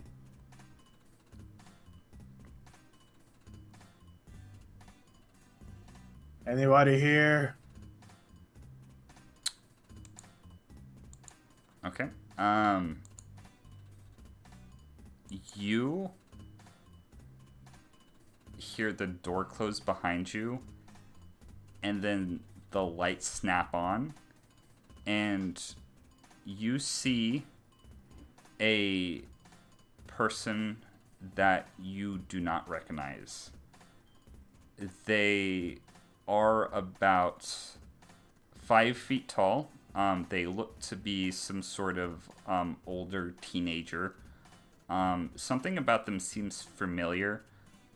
They have shaggy black hair. Are wearing just like a normal hoodie and gym shorts with sneakers, and their face just it's a boy. Just looks kind of normal, I guess. There's not necessarily any features that stand out other than this just looking like a normal high school aged kid. Can I look around to see if I see Patch anywhere? Yes. I guess that would be another perception check. 12. You do not see Patch.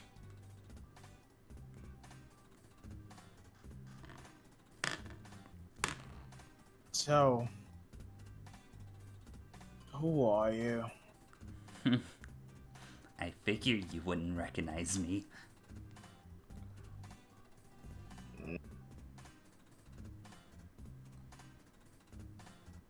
Do I know you then? Roll me a history check. 13. That voice sounds familiar. Almost like it was very muffled before.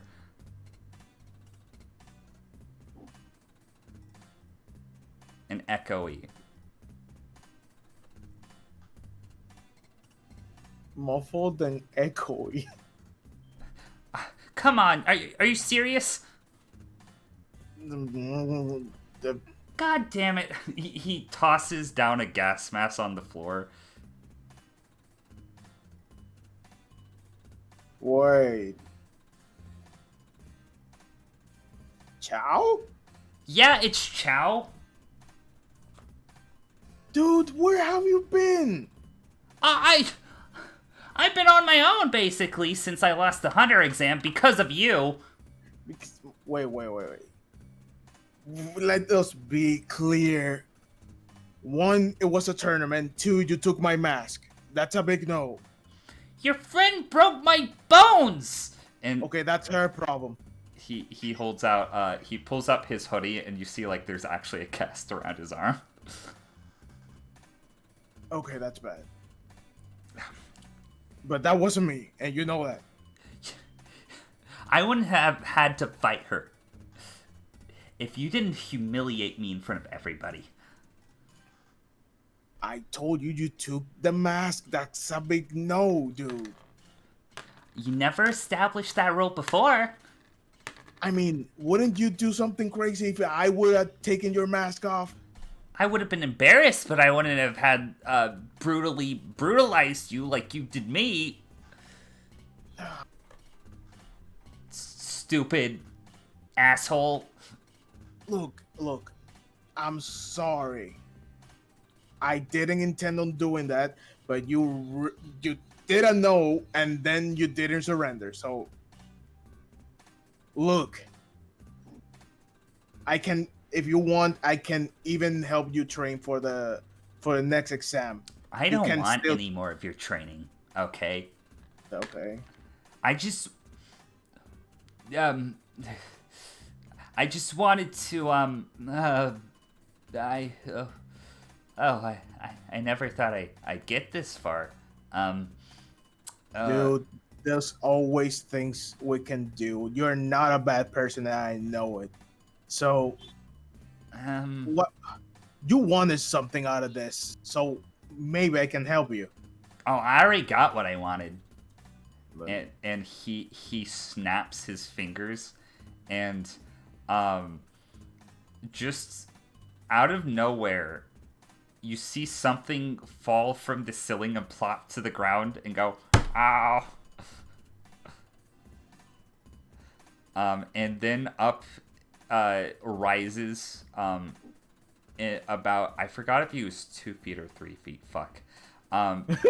In his magnificent glory, you see grass covered in this Lord of the Ring-esque robe. Just stand up and look to you. Hi. Grass? Your friend here is a nin exorcist.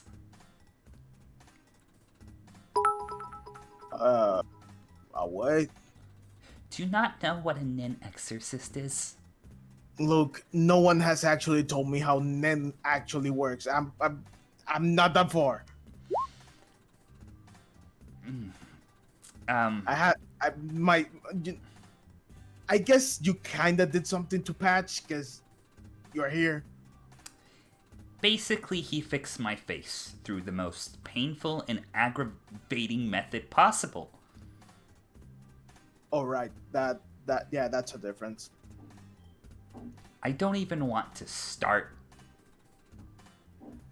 Just know that I'm super pissed off, and when I figure out something to do to you to get back at you, I will. I mean, would it really make you feel better having vengeance when you already got what you wanted either way? Because you got your thing, so what I did to you actually helped you find grass because you were injured. I mean, well, yeah, but I probably would have found a better way to do it if grass wasn't around. That would have taken more time and more money, so this was... Yeah, but I would have had a hunter's license and I would have had more resources.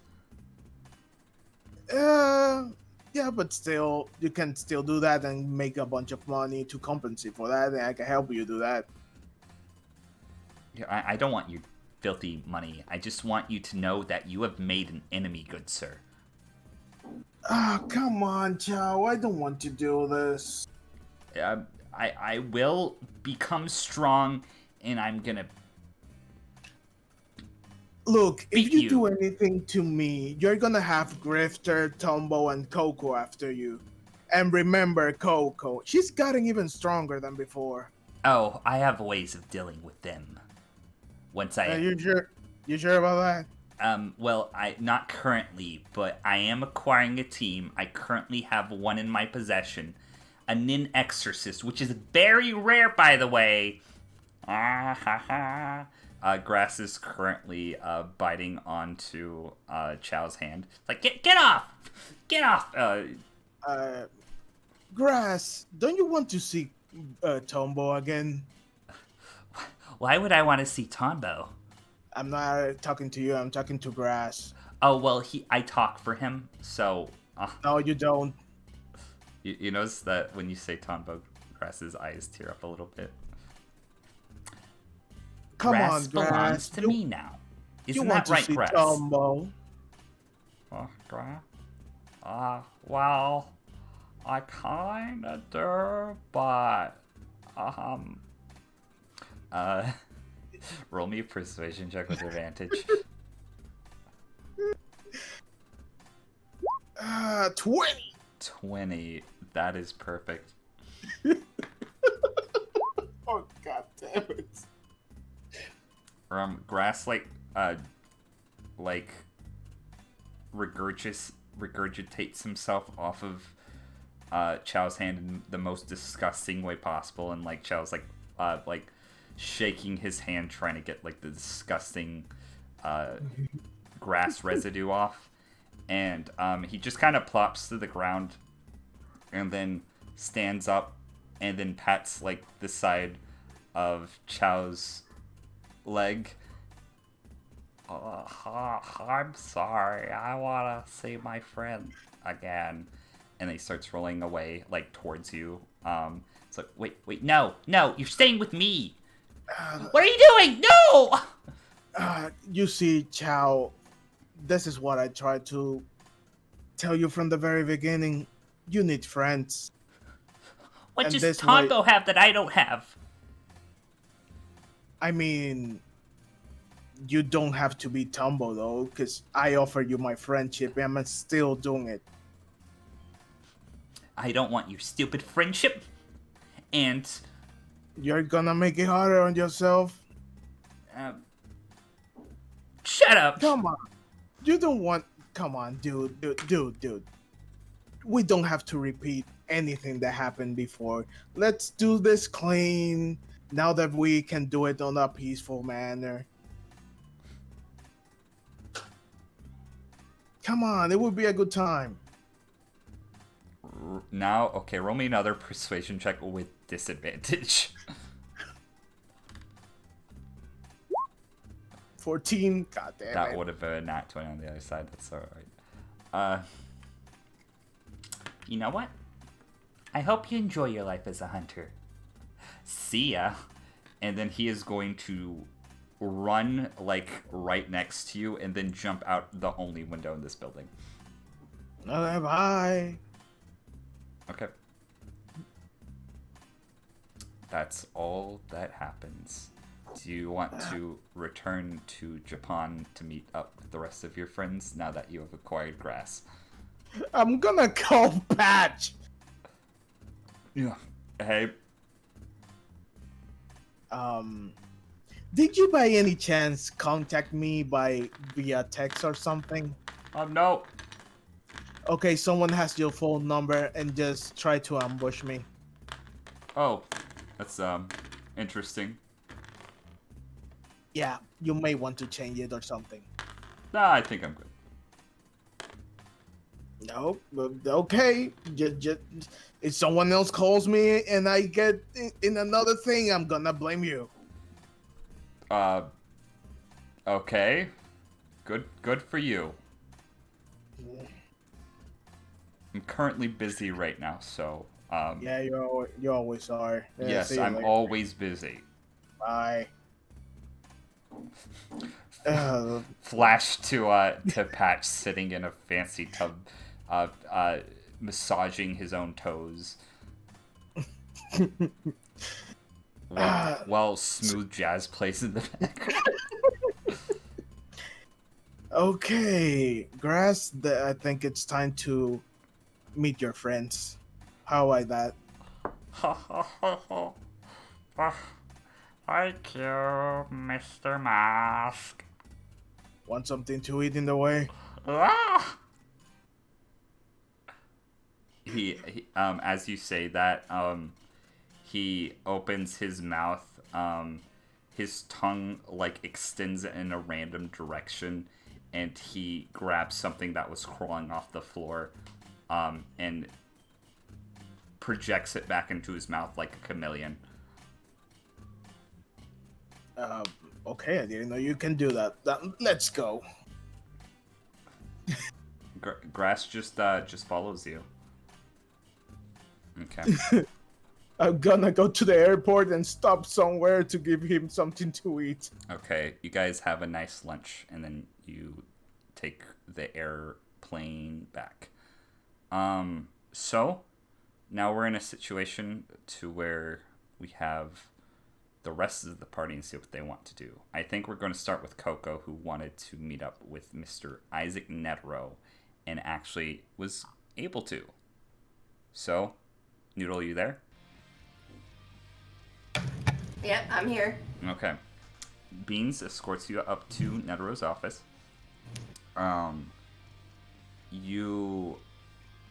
He's basically has a fairly like tame sort of office. It's like nice, but it's not as nice as like the rich executive offices that you saw at Indocorp. He's just like sitting down, like reading a book, and then he puts it down. Oh, hello there, Miss Moto. You wanted to speak with me.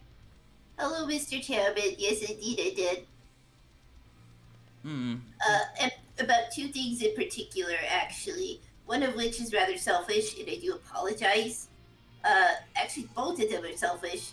Oh, God. My point is, first of all, I assume you're well aware that I'm a hunter now, yes? Yes. My parents don't know that, and I prefer it stay that way. They're not buying that I'm on a work study anymore. So this entire time you have duped your parents into believing that you were on a work study. Yeah. So, what is your solution to this, Miss Moto, and what... I was hoping you could provide me with some viable paperwork proving that I am indeed doing something valuable for the betterment of humanity, or something convincing. I do have to get your parents to sign those non-disclosure agreements. Wait, what?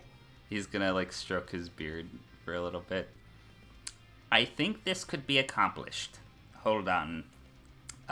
He's going to make a single phone call, talking to someone specific, and Beans is going to then rush in like with some like freshly printed off paperwork.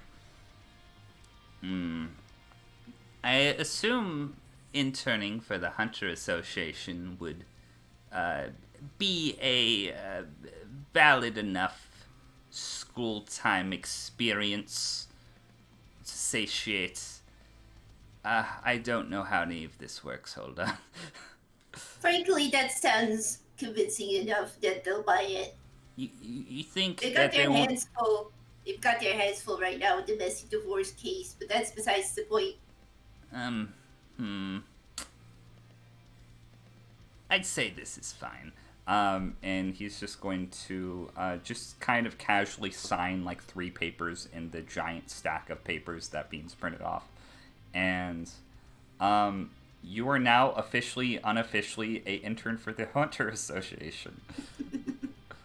And then secondly, if I'm going to be more selfish, I might as well just do it now.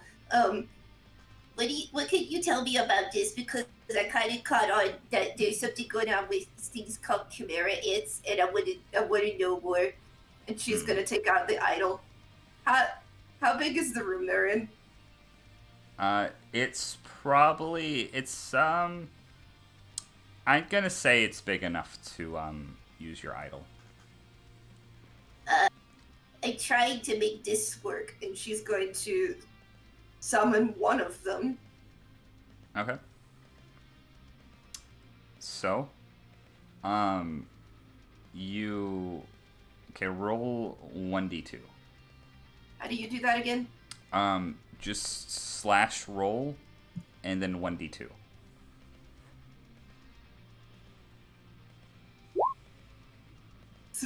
Oh, that's question mark roll 1d2. If it doesn't work, we'll just roll a 1d4 and go. Okay, sweet. So, okay, that would be Chala. You summon Chala in the middle of this office. Oh, already working on your I see. Pretty sweet if I do say so myself. That is a very familiar-looking ability, actually, now that I think about it. Wait, what? Oh, don't worry. Yes, no, I assume everything will be in order. Well, I mean, I want to know more about these bug things. Oh, no, hold on. Chimera ants. So, I believe, we talked to your friend Dustin about this. But, unfortunately, you are, not of age, to make these non-disclosure agreements work. So, I will tell you all you want to know. Small age. Very small. I will tell you everything you want to know about these chimera ants as soon as you get your parents to sign all these non-disclosure agreements. And he hands you about 3. Can you make sense of confusing legal jargon for them, please? They're kind of slow. Just convince them to sign on the dotted line that says legal parent and or guardian. You don't have to tell them what it's for, just know that it's involved with the Hunter Association, and you getting a potential scholarship for a prestigious university. All thanks to the wonderful and professional Sir Isaac Nero. Mr. Nero, I think you, I'm so happy. Don't worry about it, kid.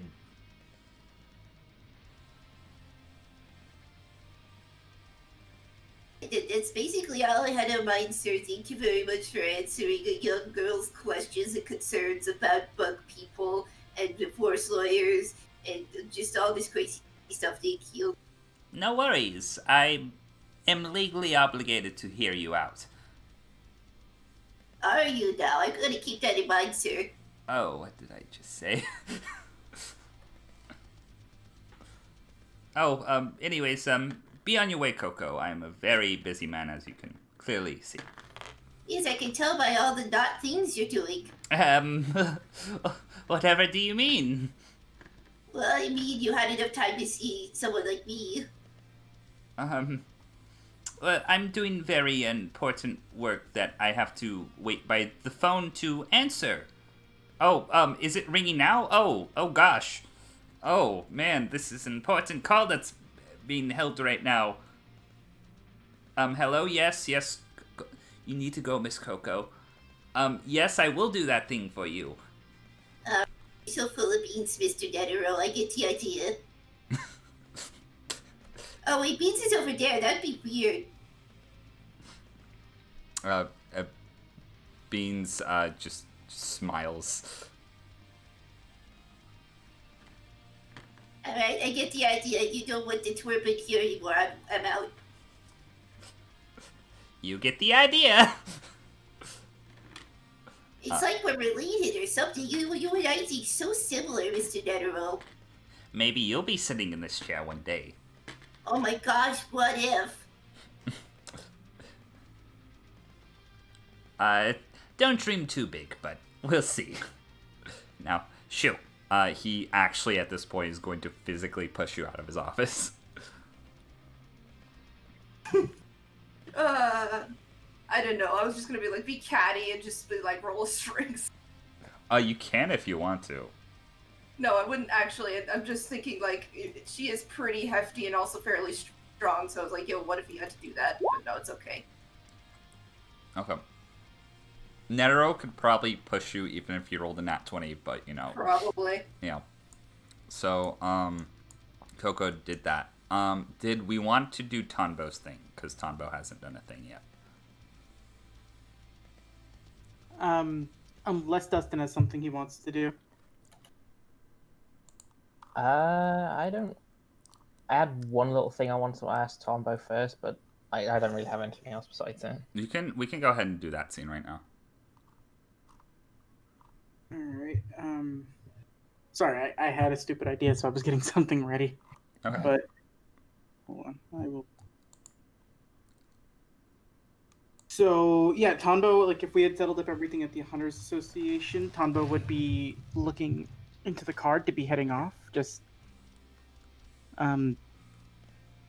Sorry, Koko threw me off. I'm sorry. She has that effect on people. Dustin, do we have anything left to do? Not really. Like, I have some things, and I kind of wanted to ask you something. Yeah, what's up? Did you ever hear back from Bisky? Batty, do I have any messages on my phone from Bisky? You do? You can probably tell that they were sent to you when Bisky was either drunk or partying. Like, Okay, fair. just like really like sympathetic and over emotional like text like that. Oh, Tonbo, you're my dearest apprentice. I long for the days where, you know, just really fucking sappy, like. She's emotional. I hadn't heard anything back from her, but I was gonna plan to give her a call a little later. Yeah, We, I was wondering if I could be around for that call. I wanted to ask if she knew anything about Greed Island still. Oh, that's So, what I was gonna do. I'm really interested in that game now. Like, I'm not one for games, I never was, but I don't know. Finding out you had to be a NEN user just to play this thing, I don't know, it got me wondering. Well, I never really picked up on them either. You see Tonbo look a little sullen. Games required friends. Those I did not have.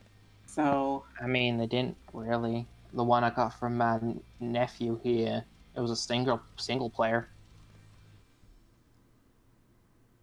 I guess, but... I can let you know what I'm going to call Bisky so we can kind of go over the thing. I actually still want to find it anyway. I'm curious. Like Maluki seemed set on getting this game, so I'm wondering what's so special about it. I mean, there must be something special, seeing as this one guy is collecting up every copy he can get of it. Yeah, well, I'm gonna swing by McDoyle's, and then I have a personal matter to take care of. Oh, what matter is that? Tonbo sort of like pulls out the card again that Bisky gave him. Oh, therapist. Yeah, it's supposed to help me in some way. Shit, I haven't seen mine in... Oh god, it's been months.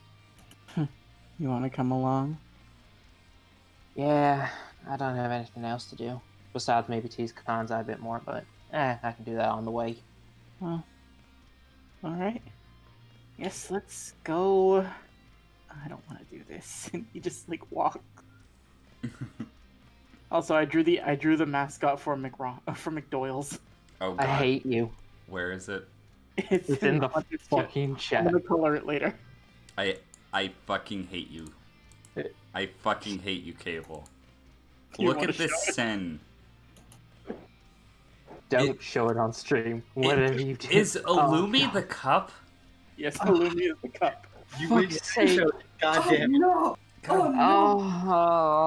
Oh, Oh my. that's not right. That boy I ain't right. absolutely It's gonna hate haunt it. my nightmares tonight. I'm gonna finish it later. Okay, back onto the therapy, which we will all need after the session, thanks to Cable. You don't want a nice Zoldyck combo. You can get a very thickly made Miluki shake. Oh. Oh. Extra thick. So, Pretty sure with him it's extra thin. I apologize for that, but I knew I was waiting for the right moment to show it. both of you roll me survival checks, or one person roll a survival check with advantage to try to find this office. So I'll do advantage. I mean, what's your survival? I'm guessing it's probably better than mine anyway, so go for it. Yeah. Okay, 17. I'm gonna say you find it. Takes a little bit, but you basically get to this giant sort of square-looking office-y building that probably houses a couple of different offices and businesses. You basically take the elevator up to the 15th floor, and you open up a glass door that says Dr. Palso, therapist, and then like basically listing all his like academic credentials, and you enter a waiting room. Okay. Is there like a receptionist or something? Hold on just a second. What? Yeah. Okay. No. I just realized that stream just heard what the knocking at my door. That's all right. So, returning back to the session, before I was rudely interrupted by my little brother. Call out No, big little brother, you mean? For my little bro. So you basically are waiting in the reception area. There's basically like a lot of nice, sort of intricate furniture, like sofas and stuff that has like that old-timey flower pattern on it. Mm-hmm. There's no receptionist, but there is a little bell that has a side beside it that says ding for appointment. I go up. I don't have one, but ding. You see a very tired looking man, about 6'3". Oh hell. He has this curly, short brown hair that is graying at the sides. This very droopy face with jowls. Kind of facial stubble. Wearing this purple sweater vest and just like dress pant like combo. He looks like the human Sona of Droopy Dog almost. Hello.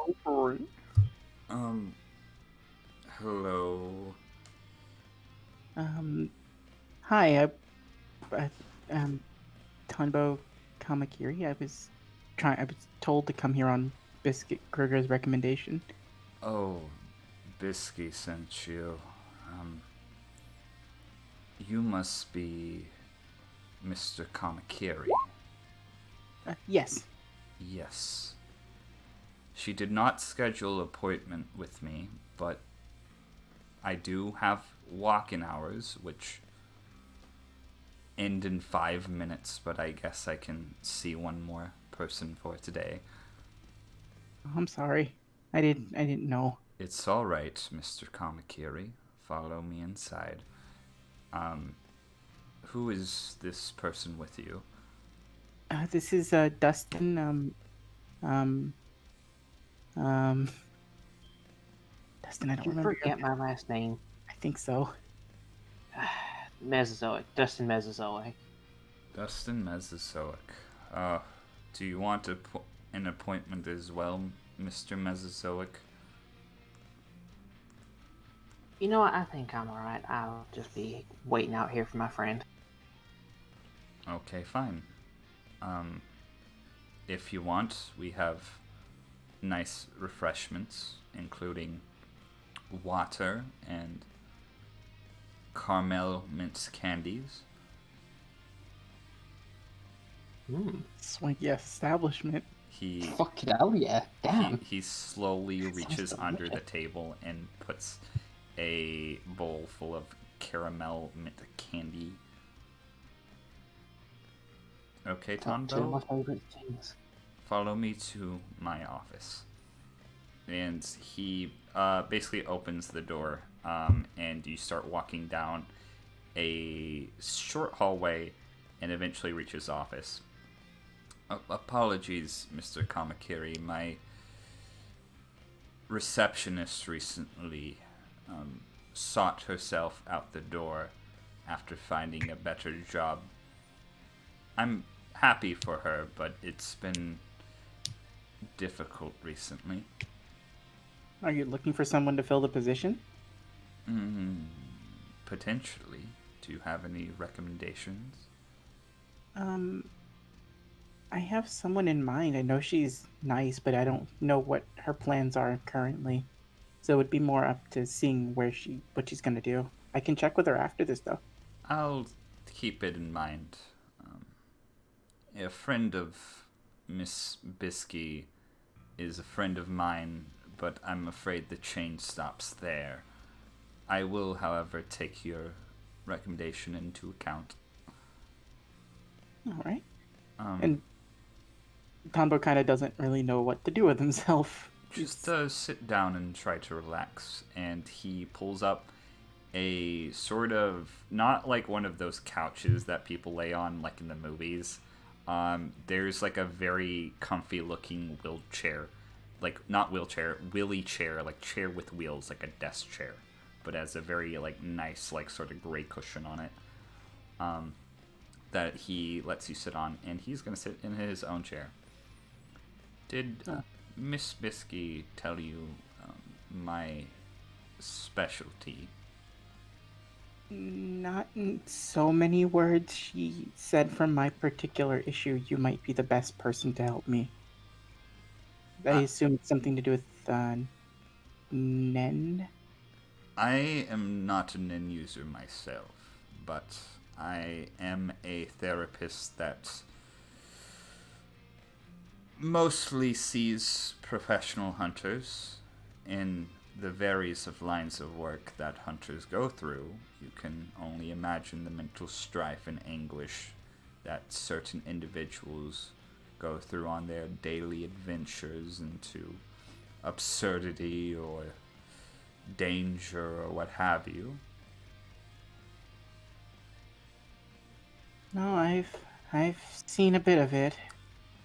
It's not the easiest thing to deal with. I'm going to start simple, Mr. Tonbo. Oh, let me turn off this dreadful music. Forgot I wasn't playing the track I wanted to play. It's not dreadful, Luis. It's fucking awesome. Oh, is that a Luis Vasque original? I've been meaning to buy it when his new EP comes out. Oh, yes. I don't like his music personally, but I have terrible taste in music. I would know a good album if it bit me in the ass. But legit, let's try to find... Here we go. This silly... No, that's not what I was going to do. This music. This is calming.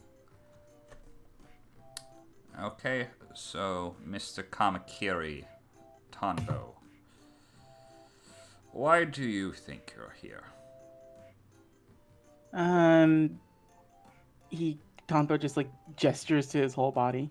I'm small, I guess would be the Are you biggest. supposed to be bigger? According to Bisky, yes. How much so? Well, I mean, my dad was well over like 5'7", 5'8", maybe, and my mom was a lot taller than me too, and I'm 21, and sort of in, like moving forward through that and kind of stuck like this. You see him pull out a clipboard and he clicks his pen. 21, you say? I guess it makes sense you're friends with Bisky. Well, Tonbo, from what I can tell, you suffer from some sort of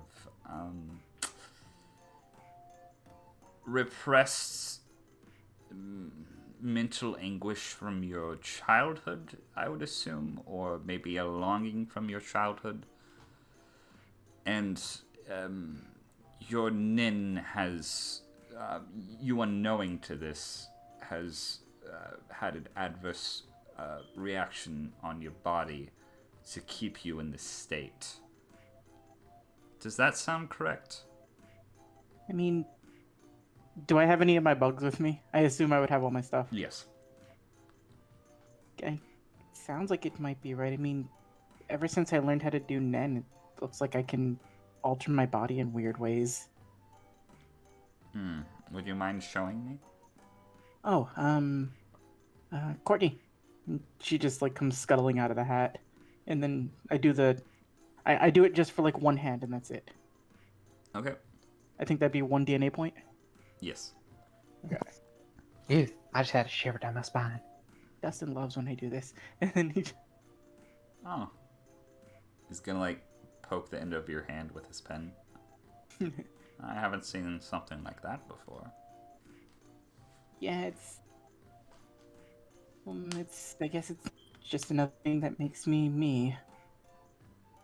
I assume you have an affinity for the insects that you utilize? Those are real insects, right? They're well, and I just let like the lot of them just like scurry down my arm.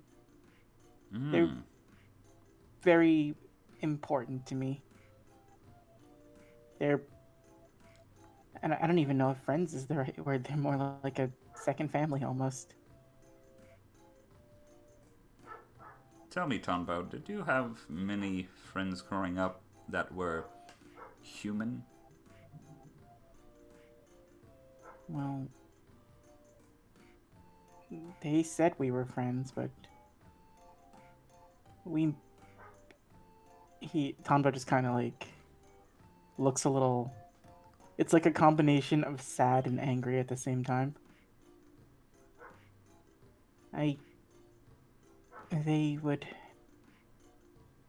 It was never what I thought it actually was. They wanted me for either to just laugh at or to do things and just like blame me for stuff. It never actually felt like they wanted me around. It was more I was just convenient to have at the moment. They said we were friends, but I don't think so. Did you tell anybody about this, or? Well, my mom and dad had to travel everywhere. We went all over the place, and if I told them, they might have just. They were good. They always cared about me. They always took the time to do so. They were always the ones I knew wanted me around. So I thought if I made problems for them, then they wouldn't want me around either. So I just didn't say anything. Where are your parents now? I was told they died about 5 years ago. I never really got to see them or like for any sort of proper funeral. But as far as I know, they're gone. Do you know the circumstances of the death?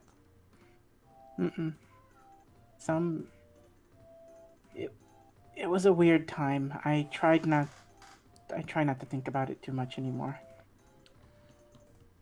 What did your parents do for a living? Tonbo goes into his bag and he pulls out the book. Well, we traveled all over the place. Actually, they were entomologists and according to Mr. Beans, they were hunters apparently too. It was fun. We got to go places. I got to see a lot of stuff growing up. We did so much. I learned so much from them, and they always wanted to just have a documentation of everything. They tried to preserve as many species as they could to keep them safe, so that way nothing ever died out. They were basically the heroes for the little people.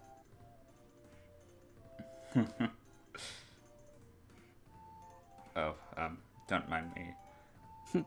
I know, it's weird. Mr. Tonbo, do you have any repressed resentment for your parents in any ways? At least that you're aware of. Would there be could I roll a history or something, Patty? I don't know how this would work. I guess this is gonna sound weird. This is gonna sound really fucking weird. You might need to roll an insight check on yourself there, bud. But I'm gonna say with disadvantage because it's harder to read yourself than other people. All right. I'll read me better than I ever knew. 11. You kind of think... I'm not gonna tell you how your character is. I mean... What... I don't know what I would resent about them. I mean, I assume everybody wants something to be a little different when they get older. Like, we moved around a lot, so I didn't really get to do much with other people, but other people were... Pardon my language, other people were shitty anyway.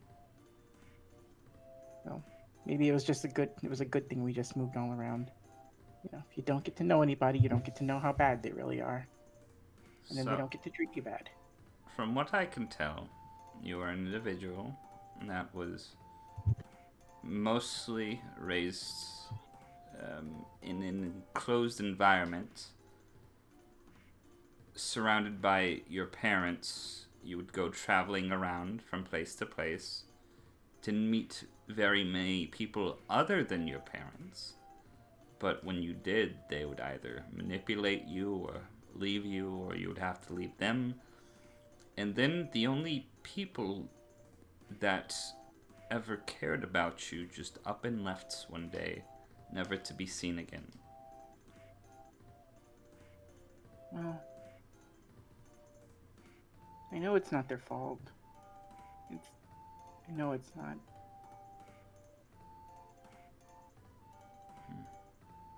I don't know. Tonbo looks upset. It's okay. It's okay to be upset, Tonbo.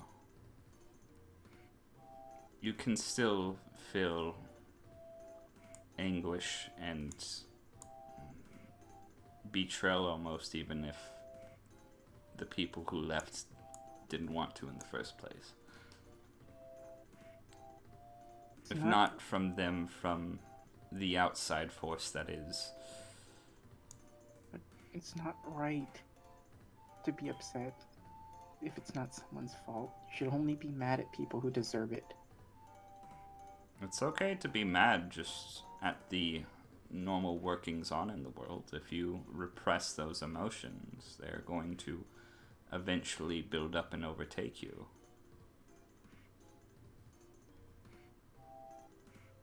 You said you get mad at other people as well who have wronged you in some way. Yeah. Do you have an outlet for this anger? An outlet? Yes, like performing interpretive dance or fighting people on the streets or committing grand acts of arson. Roll an insight check. 6. His tone was slightly different for that last line, but you don't know why. I guess I never really thought about an outlet for this type of stuff. It's just I've had problems before with getting mad about things, and I've been told by people I have a tendency to overreact. What was this most recent incident that razzled you so much? So, between the two, the one's still fresh in Tonbo's mind, Patty. Yeah.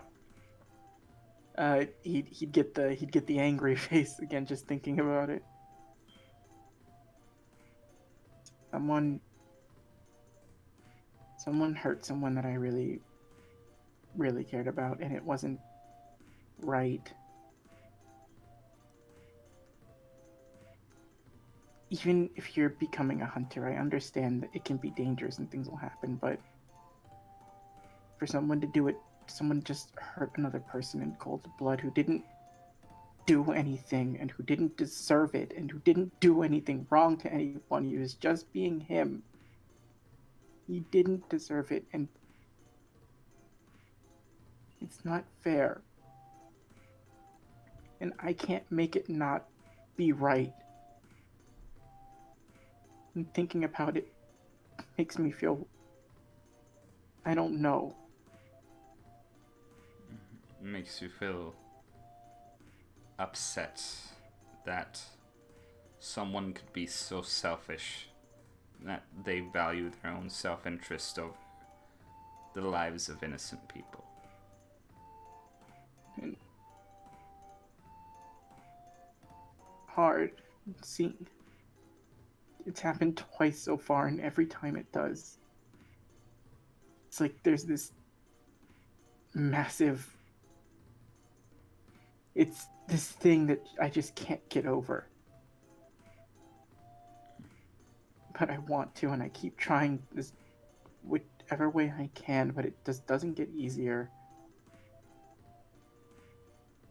I feel like... You, sorry to interrupt, but you can't prevent horrible people from doing horrible things. A simple fact of life is that there will always be individuals that will let their own selfishness overtake them. What I believe you need to focus on is learning how to maintain what you think is right and just, in spite of those people. Does that make sense? Does just... I don't want to be... I try to be... I don't know why it happens. I was told just to be... If you can be a good person in spite of everything that happens, but sometimes I'm just tired of it.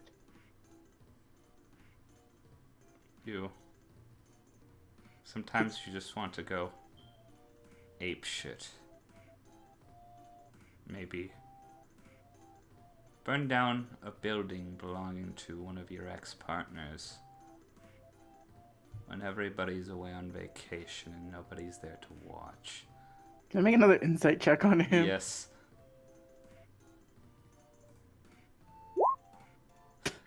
No, Tonbo's emotional right now. Yeah, no, it makes sense. Oh, I'm getting ahead of myself. Sorry. No, I understand what you're saying. You get overtaken by your negative emotions and you want to act on them rather than maintaining your happy persona that you've grown accustomed to other people knowing you for. So you're in this paradox, right? Of either you can act on your negative emotions and let them out in either a healthy or unhealthy manner, depending on the situation, Or by doing so, you could potentially drive away your friends and loved ones. Does that sound fair? Yeah, Tonbo just nods. I do have to say, Tonbo, it does seem like you're making a lot more progress from when you were growing up, on the basis that you seem to have numerous different people that you care about. From that young gentleman in the lobby who's currently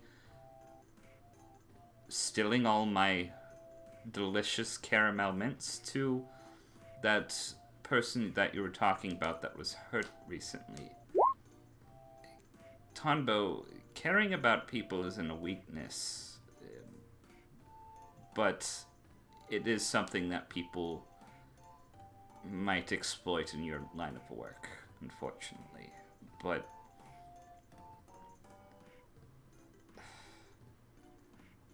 I think you need to be honest to yourself about the lengths of which you would do something to protect one of your friends versus the lengths that you would go to avenge one of them. Because those are two completely different situations. Vengeance can be helpful for some people, but for others it could be an unhealthy act of self-destructiveness. Like, for example, if you burn down one of your ex-partner's house. I'm doing this one more time. Okay, roll an insight check. Alright, you know what? Fuck it. Arson up, I don't care. Okay. And they end up taking away the kids, but you are still able to maintain your license as a medical professional despite... Anyways. So, Tonbo, I think your problem is you keep hanging on to this childish persona that would make your parents happy, that would make other people start to like you, which, you know, might be partially the real you, but there is a side of you that you're not letting express itself. And you need to find a way to express this darker side of you, either in a way that is helpful to others and is helpful to you and healthy for you, or it will come out in a manner that is very detrimental to everybody you know and love.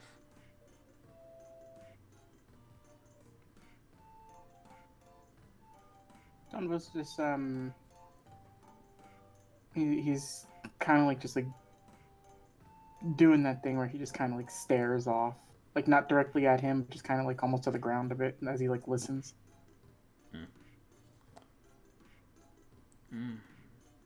I believe what you should work on is find a way to harness these darker emotions in a constructive manner. What's a constructive manner? That's up to you. Again, anything from interpretive dance to fighting in the streets, but on friendly terms instead of violent ones. You know, street fighting for friendship or whatever, what have you, or maybe defending the people you love.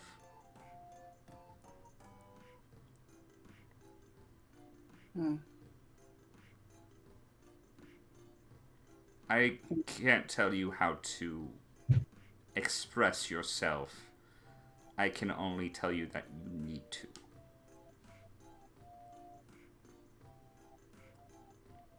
Okay. I mean, he just kind of... He's thinking about something, like, real hard right now.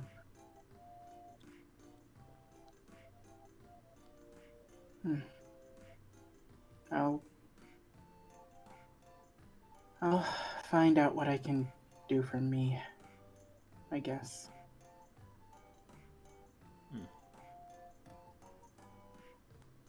You know what, Tonbo? Darker sides and all, I think we could use more hunters like you.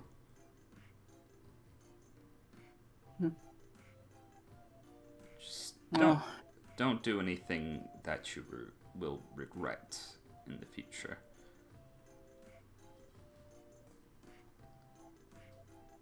Tonbo just kind of stands up.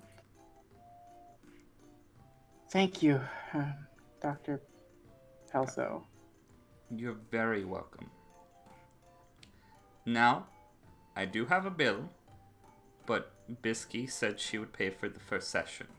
If you want to come back for later sessions, I can speak to you about the payment then, but I think this should suffice for now, I believe.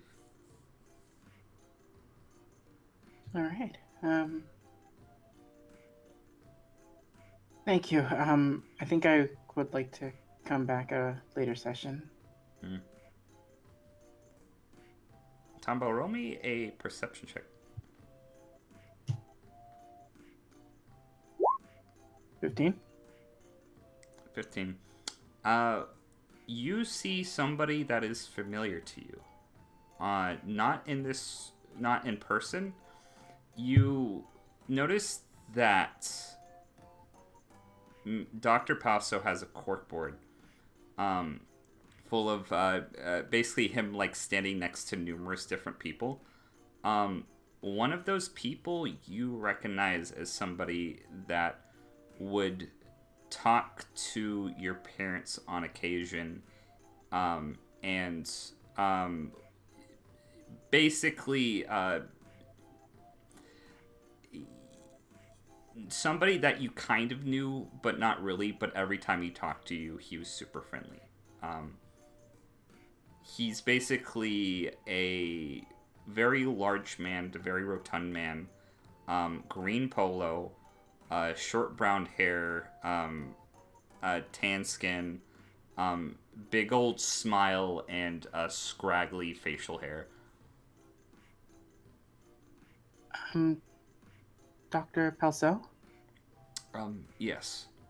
Who's that man in the picture?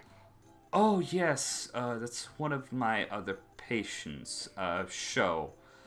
He came to me, this is violating patient, confidentiality agreements, but, it's fine.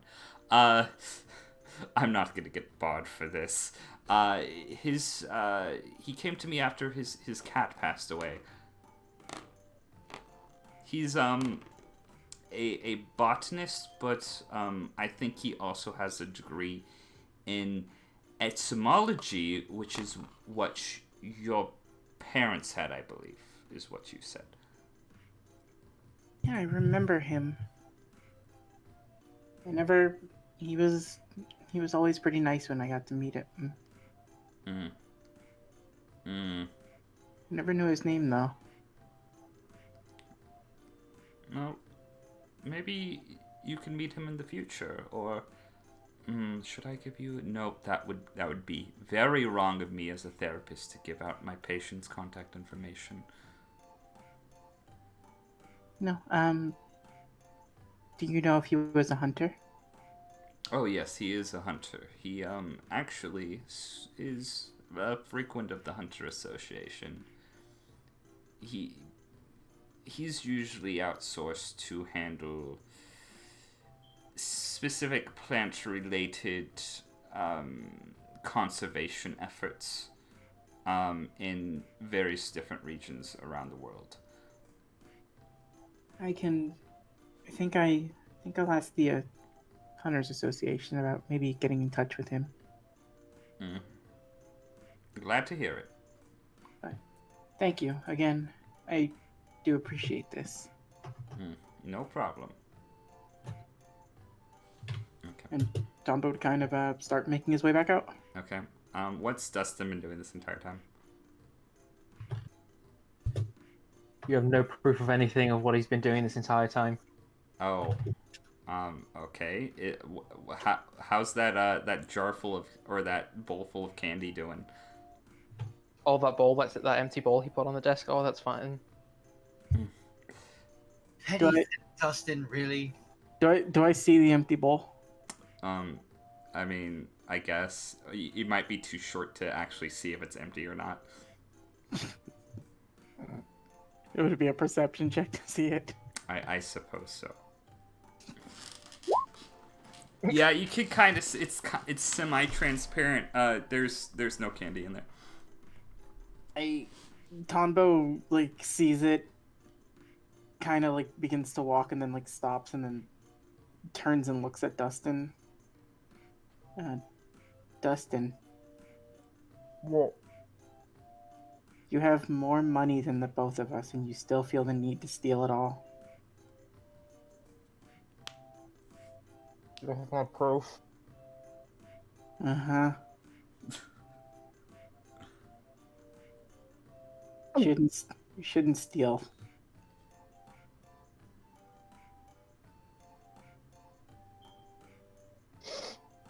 Donba just looks at him with the "I'm not mad, I'm disappointed" face. Fine. I'll put them back.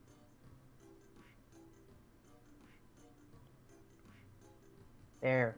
Happy? Kinda.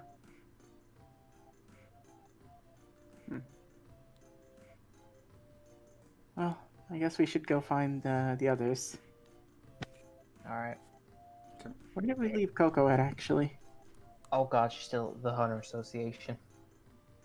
Yeah. Well, let's go pick her up. I have a question. Are you alright? I have to do something for myself.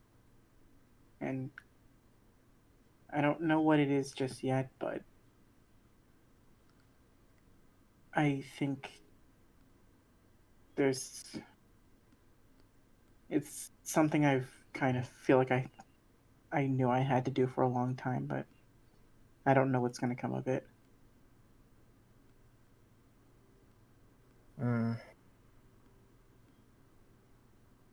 Alright, two things. One, I hope you can figure out what that is. And two, I'm gonna hug him. You tell anyone I did this, I will cut you when you sleep. Thank you, Dustin. Like, really, thank you. Come on, don't start crying on me. I'm not the best at showing my emotions really to people. It's usually through snide comments or what apparently looks like teasing. Yeah, well, I'm not the best at not being happy around people, and apparently it's not healthy to always be that way. Yeah, being happy all the time can be too much of a drag. I'm tired, Dustin. I don't know. But I'll worry about that a little later. Let's go find Koko before she destroys something. Alright. Okay. You guys head back. You're convening on the Hunter Association, which I assume that Grifter's also heading towards. I assume that after... I'm just going to say Seox at this point would probably be... after he took care of his business, he would be back in the city with Grass.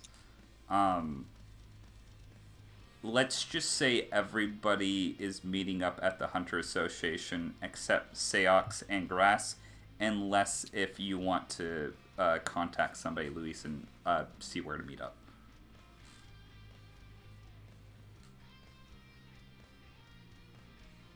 Mickey stepped away.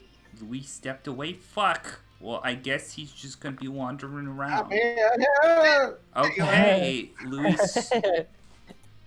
Luis. I forgot I muted myself. It's alright, it's alright. So, Oh no, he We pulled all a done me. that. so Luis, do you want to call your friends and see where they are right now? Sure. Let me call Grifter. Oh, goody.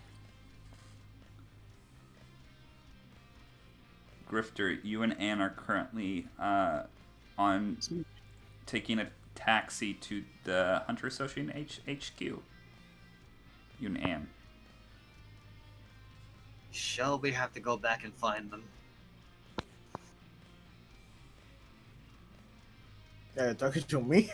Grifter talking to Anne, like, are you sure we have to go back to them? It's you gotta move on, Grifter.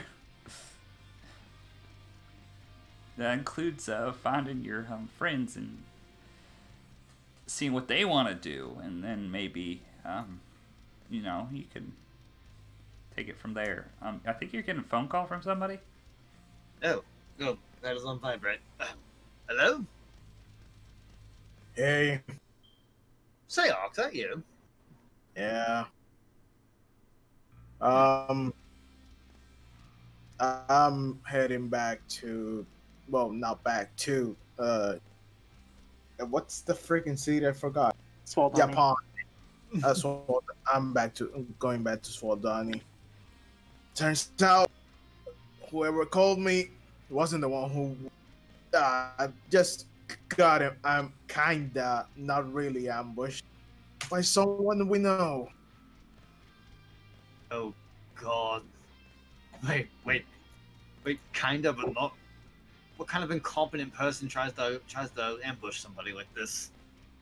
Someone that really doesn't know what to do with his life because he has a vendetta against me, but he really got what he wanted in the end. So it's like a vendetta, but not really. Okay. I found Chow. Chow. Yeah. This makes a lot of sense. Yeah, he's mad. He's really mad. Oh no! What's he going to do? He's mad at me, but he really doesn't have any way to hurt me right now. But he really wants to, and he wants to get stronger. He's trying to get a team to hit us. Also, he also, I think he's kind of mad at Koko too. By the way, he doesn't have a monkey face anymore. Oh, that's a shame. It was such a distinguishing feature. Guess who did it? Wait, what do you get surgery? What is that? Say hi to Grifter. Grass? Hi. Yeah. Oh my God, you are never going to get Tonbo to stop hugging you. Tonbo. Anyway, apparently Grass actually has name all along. Of course. His exorcist thing, it has something to do that he can remove Nen, I think. Wait, so over the past month, Grass became a priest? Nah, I don't know. Whatever the fact. Where are you guys, or where can we meet? Well, Anne and I are on our way back to the Hunter Association. That's probably where the others are. Buddy, where am I? You're like outside of the Swandali airport. Swaldani, yeah. Well, I guess we can meet there because I'm on the outside of the airport. That's fine. I'm not going to be surprised if we get there and we find out the whole place is on fire. Oh, you know how things work. Of course it's gonna be on fire. I mean, swear to God, without the two of us there, those three individuals are probably going to get themselves in all sorts of trouble. Oh no, someone's gonna be dead by the time we get there. You know that. It's not if they can get in trouble, it's that they will, and they're gonna be killing someone. Tonbo probably found a bug and someone tripped over him. Dustin sneezed and dropped his gun, setting it off. Koko, well, she's Koko. Exactly. Yeah, whatever. I'm gonna get there. See you there. Right. Okay. With that, I'm going to say you guys all meet up in the same location at the same exact time, except before that, I forgot there's one thing that Grifter is going to need to roll after he gets outside of the taxi cab. Oh, goody! Roll me a perception check. Okay, I'm good at those. I'm quite good at those. Okay, you're a little more paranoid than you have been in the past coming months. Yes! You get out of the taxi cab and you look to the building in front of you.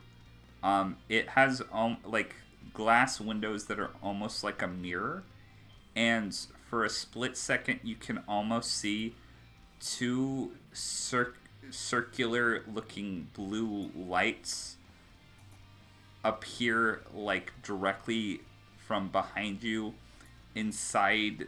The reflection looks like it's coming from inside the taxi cab, but then as soon as you close the door, it's gone.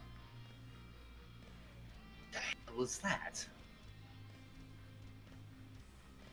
No, And did you notice anything weird? what was what? I swear, there was, for a faint moment, there was some blue lights. I don't know what you're talking about. I didn't see anything. Was there a flashlight? She's like, at this point, she's actually looking in the taxi, and then like the driver's complaining about how he has to go, and she's like, oh, "Okay, I'm sorry," and she backs off.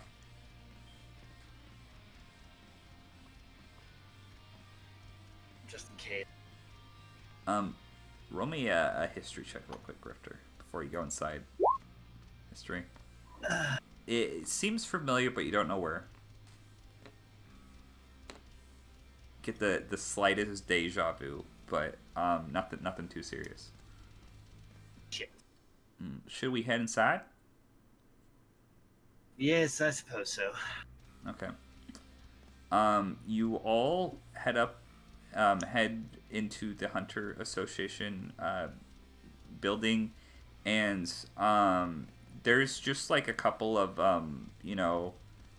chairs and stuff on the first floor, right before the reception area that you can just sit at, and all of you guys talk to each other.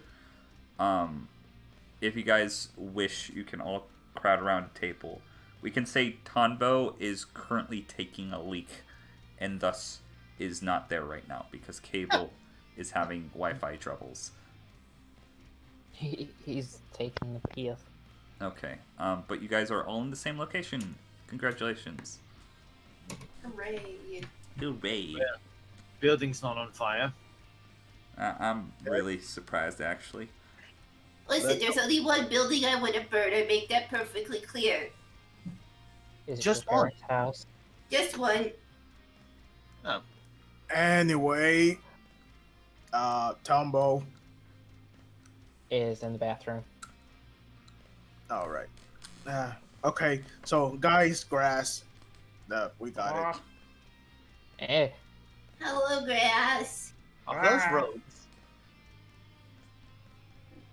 Hi. We still have a priest. So, short story. I got ambushed, not really, by Chow, who is Eh. a bit mad at the whole hunter thing. I didn't fight him. Not my problem. He's more pissed at me than Koko, than I think Tonbo, because he has friends. Although I told him I wanted to be his friend, but Listen, I don't know what he has to be mad about. I said it once, I'll say it again. He needs to learn his place. Oh my god, you're fucking savage. Okay, I see the problem with her. Okay, either way, he's trying to get revenge, even though what he actually wanted to achieve, he actually did already. Get revenge. That's just silly. And this led to you finding grass. Grass is one of what was supposed to be one of his team to defeat us. I mean, it would have worked at least against one person in this group. Yeah, but fortunately not, because all it took was Seox to be like, hi, Grass, and apparently Grass went to him. I mean, I told Grass I was gonna bring him to his friends, and that's it.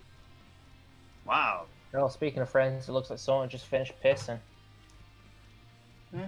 Tonbo, Sorry. What? you're back. You just took a sorry, leak. fixed. I've been holding that one in since the submarine. Ew. That's not healthy. No, Also, there's a lot that's here. not healthy. Please tell me you haven't been passing that on to your bugs and that's how you've been avoiding it. Do I see grass? He pops up. Tonbo?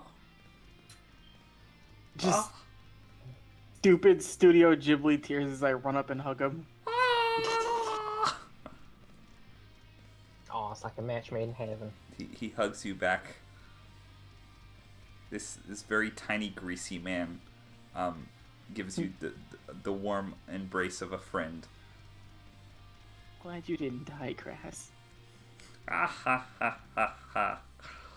Ah, my What you body doing ate here? a bullet. Don't eat any more bullets, Grass. They're bad for you. Okay. Don't eat my bullet. I need these. I'm happy to see you're doing good, Grass, and I'm happy to have you here.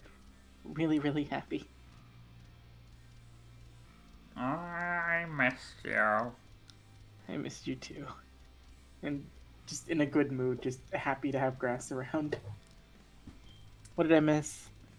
Well, actually, Seosh, could you explain to us this whole exorcist thing? Remember how we found out Chow had a monkey face? Yes, bonkers for bananas, yes. Under Harry. For fuck's sake. Okay, so apparently Grass ate the monkey out of him? Grass, did you eat Chow? Excuse me. You could say he had monkey chow. No! No!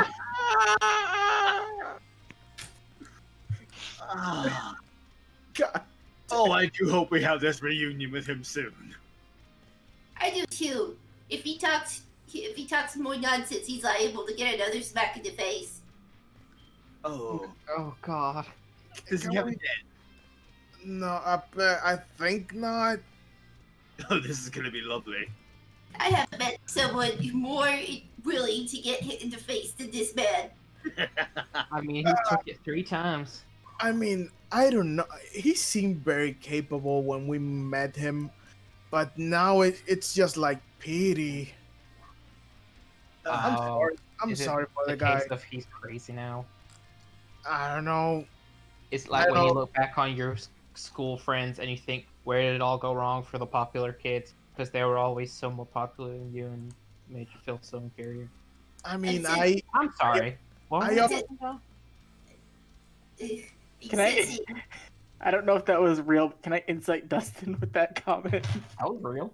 I didn't know if you were just like I would. Anyways, he didn't even consider the fact that he could even get to me, so he didn't actually know what he wanted to do with me once he actually had me in front of him. Typical. Which, if I wasn't like, oh, I want to amend this, I would actually being able to just get rid of him like that. I don't know what he was planning. But knowing him, he will eventually get in, I guess. Maybe and try and get to us. Speaking So- of planning, That's what's every- funny. What's his name ability gonna be, monkey? He's You not know, a monkey anymore. If he was still a monkey, it probably would have been very thematic. Anyway. Well, I tried my best to dissuade him, but okay. Oh well. I think we'll be ready for him. Yeah, I just don't want more people just going after us. We had enough. Yes, he might try to conk us with a coconut. Okay, Drifter, can we stop it. stop You're gonna with make the me fucking jokes? piss myself laughing. Well, I don't think it'll be too much of a problem if he gets near us. He didn't I mean, seem how many of super. us aren't in efficiently now? 3, I think. Oh, 4 if you count grass. 5 if you count Anne. Tonbo's just like listing things off. Okay, don't fucking rub it in. Listen, Dustin. I'm trying my best. Why do you smell like caramel? No reason. Dustin, do you want to learn how to use your Nen? Maybe. Alright, I have an idea. You're not gonna like it, but you might like it. That's ominous. What is it? You want to find Greed Island, right? Yeah. If Bisky's on board with it, she might. If we're operating under the assumption that we're helping her get Greed Island, maybe you could ask her to teach you how to use Hatsu in return. If there's anybody more capable of doing it, it's her. Ask Grifter.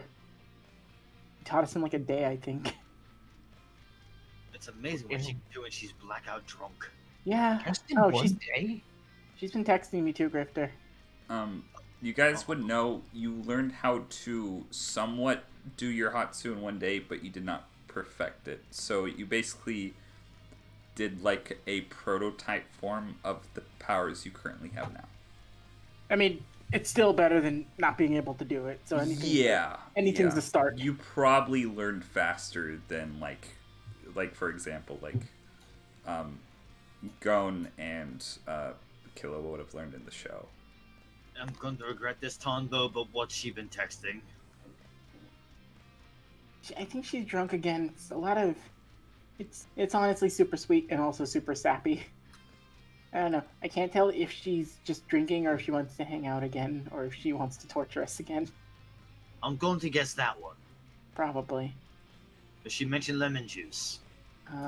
No, but there was an odd reference to explosives. I don't know what that was for. She either wanted me to get explosives or wanted to tie me to explosives. I couldn't tell. I think she wanted to provide your own explosives to use on you. That makes sense. But how can you even consider? I'm gonna not say anything. What? She's a darn good teacher. yeah, there's With a high risk of death, apparently. Look, like we haven't been facing death all this time. Yeah, and not actively seeking it. Truthfully, if Bisky wanted to kill us, she could have done it like 8 times over already. She would have buried us in that desert. With snakes. The scorpion. No, not you, Dwayne. You're cool. Okay. I can call her again if you want, Dustin. You can try. See if if that works. If not, I have an idea. Before that, is Anne still with us, Brady? Yeah, no, she's still with you.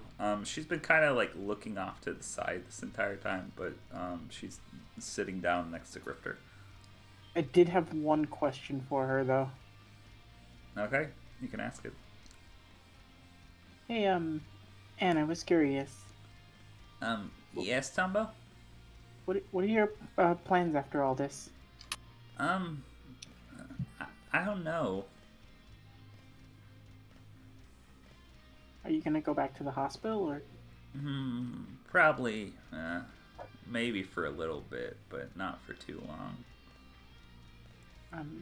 If you're interested in anything here in Swaldani, I went to talk with someone and try to help clear up some of my problems, which was actually really good.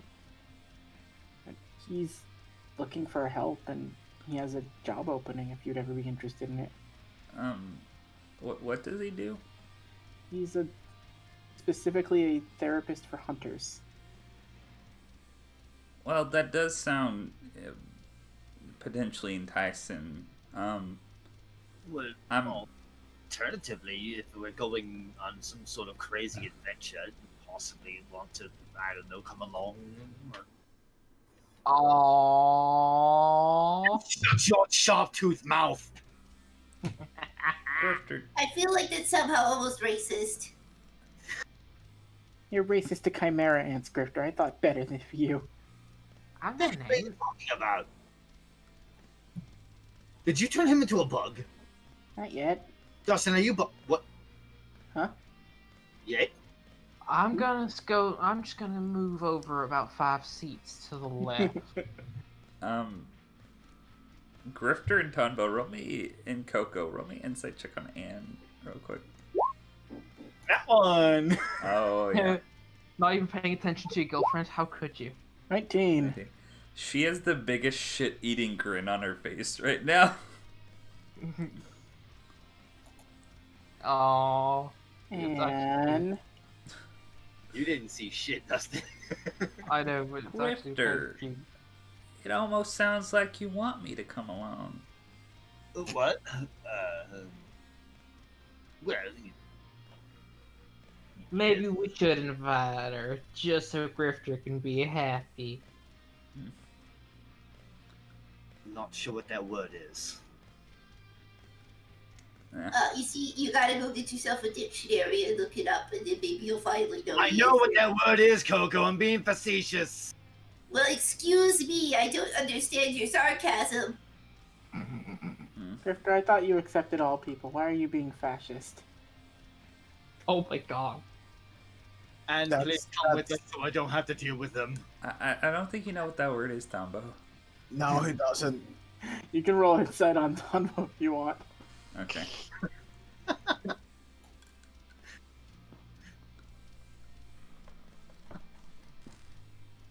It's A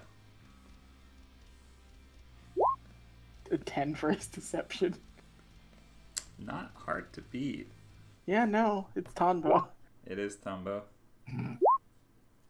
13. Dustin and Grifter. He's intentionally fucking with you, Grifter. Shit. Oh my god. You're actually doing something fun.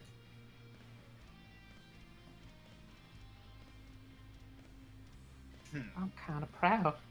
Trying new things. Is this what it's like to be a dad? Are you old enough to be one? Fuck you. Basically, Papa, what about the discount at the hotel again? oh god, You're don't. not doing that ever again. Anyways, so? You guys are gonna waste it then? Either that or I don't know, I have a lot of things I want to do. Tonbo's like, I do it out of character. I have a few things that I'm interested in trying to do, but What is this Green Island anyway? It's some sort of game for NEN users. As in, only specifically NEN users can play it. But that's about all I've managed to gather from it. That's why I kind of want to get Bisky's intake on it, see if she knows anything more. So it's a fancy video game. I mean, it's probably something more than just fancy if you have to be an end user to play it. really fancy. Why don't we see how much information we can get out of Bisky? Still, it's gonna be a crazy expensive endeavor if you're planning to just auction it. That's if we're actually trying to outright buy the game. What if we were to find that one fellow who has all those copies and see if we can, I don't know, borrow one for a while? Oh, I like what I'm hearing. I think you're not thinking the same thing as him. Yeah, well, yeah, I mean, first we gotta become friends with them and just be like, hey, can we borrow your game, please? Which, of course, as friends always know, borrowing means that you're never actually gonna give it back. It's just a commonly known thing. The sad thing is, she's I right. remember the one time I borrowed a game from my little brother, and I still have it in my room out of spite. You guys are. Oh God. So, Bisky's interested in this. Maluki's interested in this. But we don't know that Bisky's interested in it. Oh, I thought you said that. No. It's it I- if we get Bisky interested or something like that, if Bisky would be like into trying to find this. That was an out of character thing. Maddie told us. Oh, I thought you actually mentioned that you talked to Bisky about it. No, she's she's been not leaving heard back yet. messages. I'm gonna call her to talk to her about it. So, what, we just grab one of these from Maluki and see if he owes us one? You can pay for it. I don't think we have enough for this. Oh, I didn't show you the price for this game. I only showed Richter. I said, or he can pay for it if we get it. Oh. Wait, this is that thing that cost all those billions? Oh, yeah. Hold on. I still have the text. Hold on. Scrolling. Oh, here it is. Tombo, look at this number. This is how much it costs. Oh my god. Well, no, it makes sense. See, look at the little sticker right there. It says featuring Dante from Devil May Cry. Holy shit. Wait a minute, is that game even out yet? And it's alpha. Something even more irritated but wanting pizza. So it's the only way we're making that kind of money if it's either we do like a stupid amount of jobs that's I don't think they're gonna pay that much. Or sell grifters' organs on the black market. Got it. They'll probably remake them. When he says so, when Dustin says that, Grifter, I want you to roll me a history check, and I want Dustin to roll me a history check. Oh. Organs? About selling organs? 22. Oh my god, hold on. That is. Oh, fuck, 7. So, Dustin, you have heard, pray tell, of some get-rich-quick schemes, some legitimate, some not legitimate.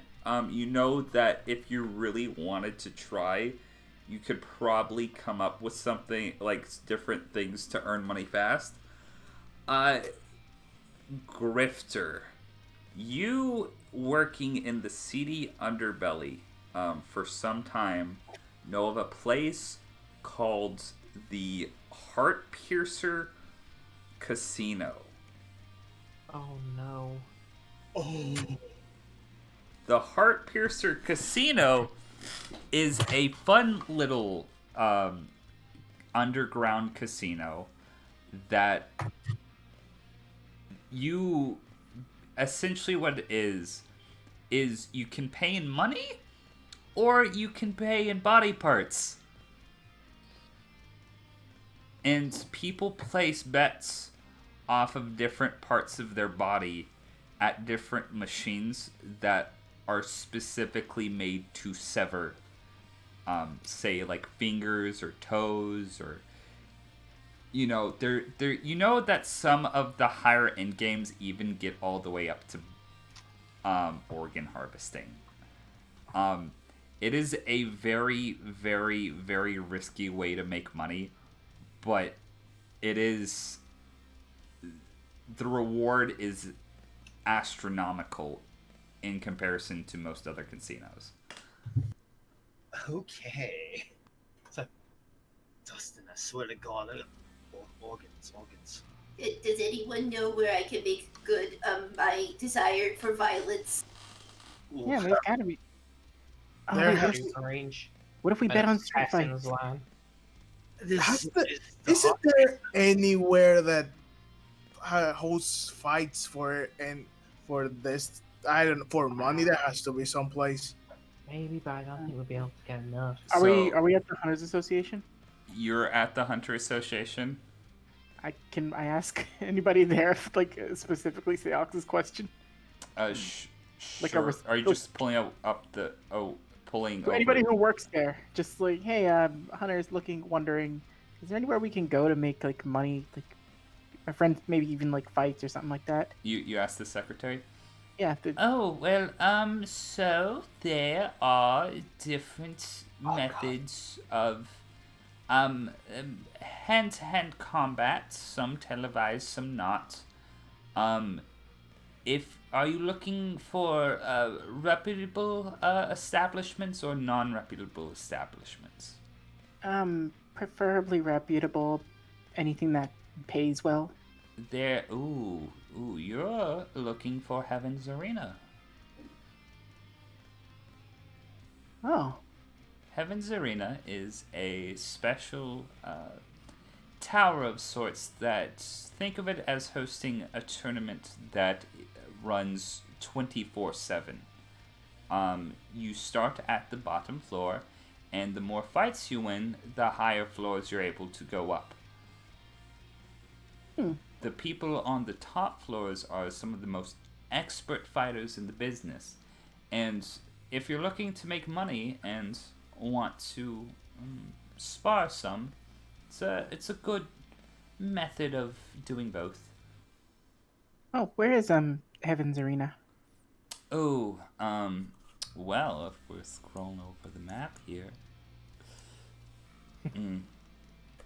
it's in the country of Reseda, not too far off of the coast of Japan, actually. Oh. Oh my gosh, guys, can we please go? I have been itching to just hit something because I haven't been able to burn that building down. I mean, you can if you want. I'm not really looking for fights right now. Oh, would you rather lend a hand at a heart piercer casino?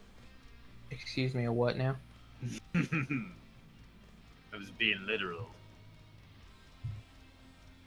I mean, that actually sounds like a good idea for me. Heaven's Arena, huh? Now, I mean, I don't want to burn a building down, but I might want to test myself. Depends on the building. My therapist recommended I try something out for helping with aggression, so maybe it wouldn't be bad to actually fight for a little bit. Well, if that's the case, maybe Heaven's Arena is the place for you right now, Tonbo. You have no idea, Tonbo, how good it feels to hit something. I think I want to go. I need to reiterate this point. If you guys want to Split the party. yeah, you have full reign to do so.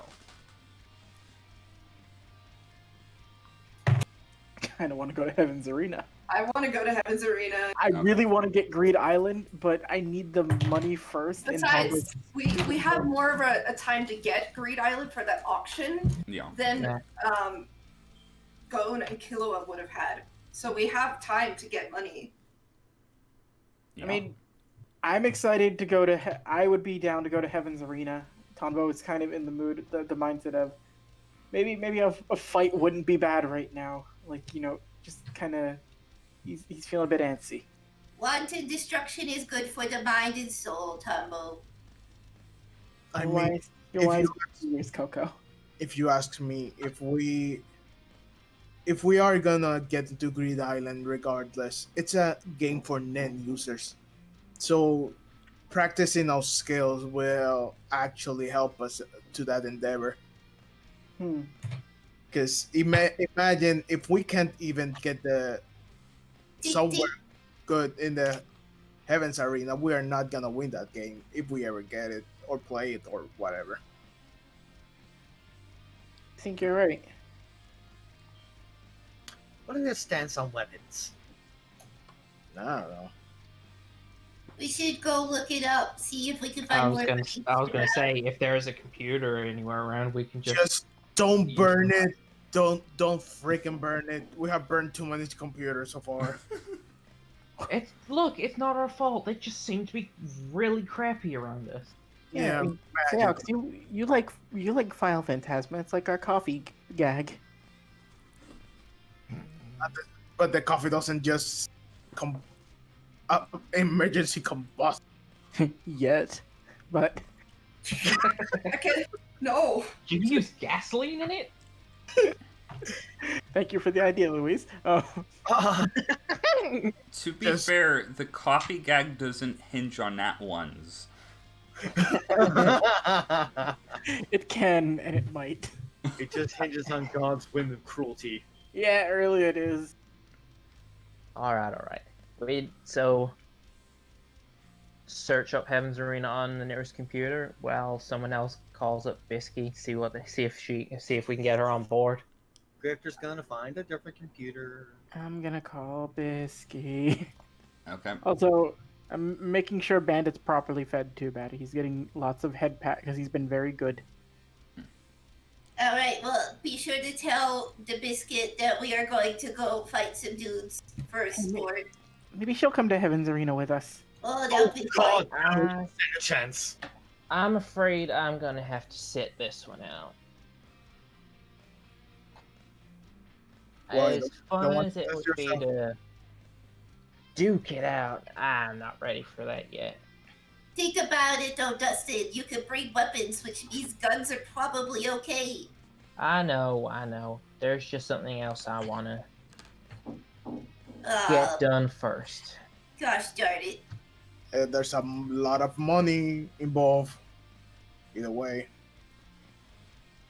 you're gonna need it because we are all broke. So, Dustin, you know of different potential other ways to make money. He's going Oh. back to stripping. I swear I'd never go back. Not Also, after my sister found me that one day. that's Oh, why he God. wears a cowboy outfit everywhere. Please welcome to the stage, Tyrannosaurus Sex. Oh, fuck, you need to see that now. God damn you. Welcome to the plesiosaur.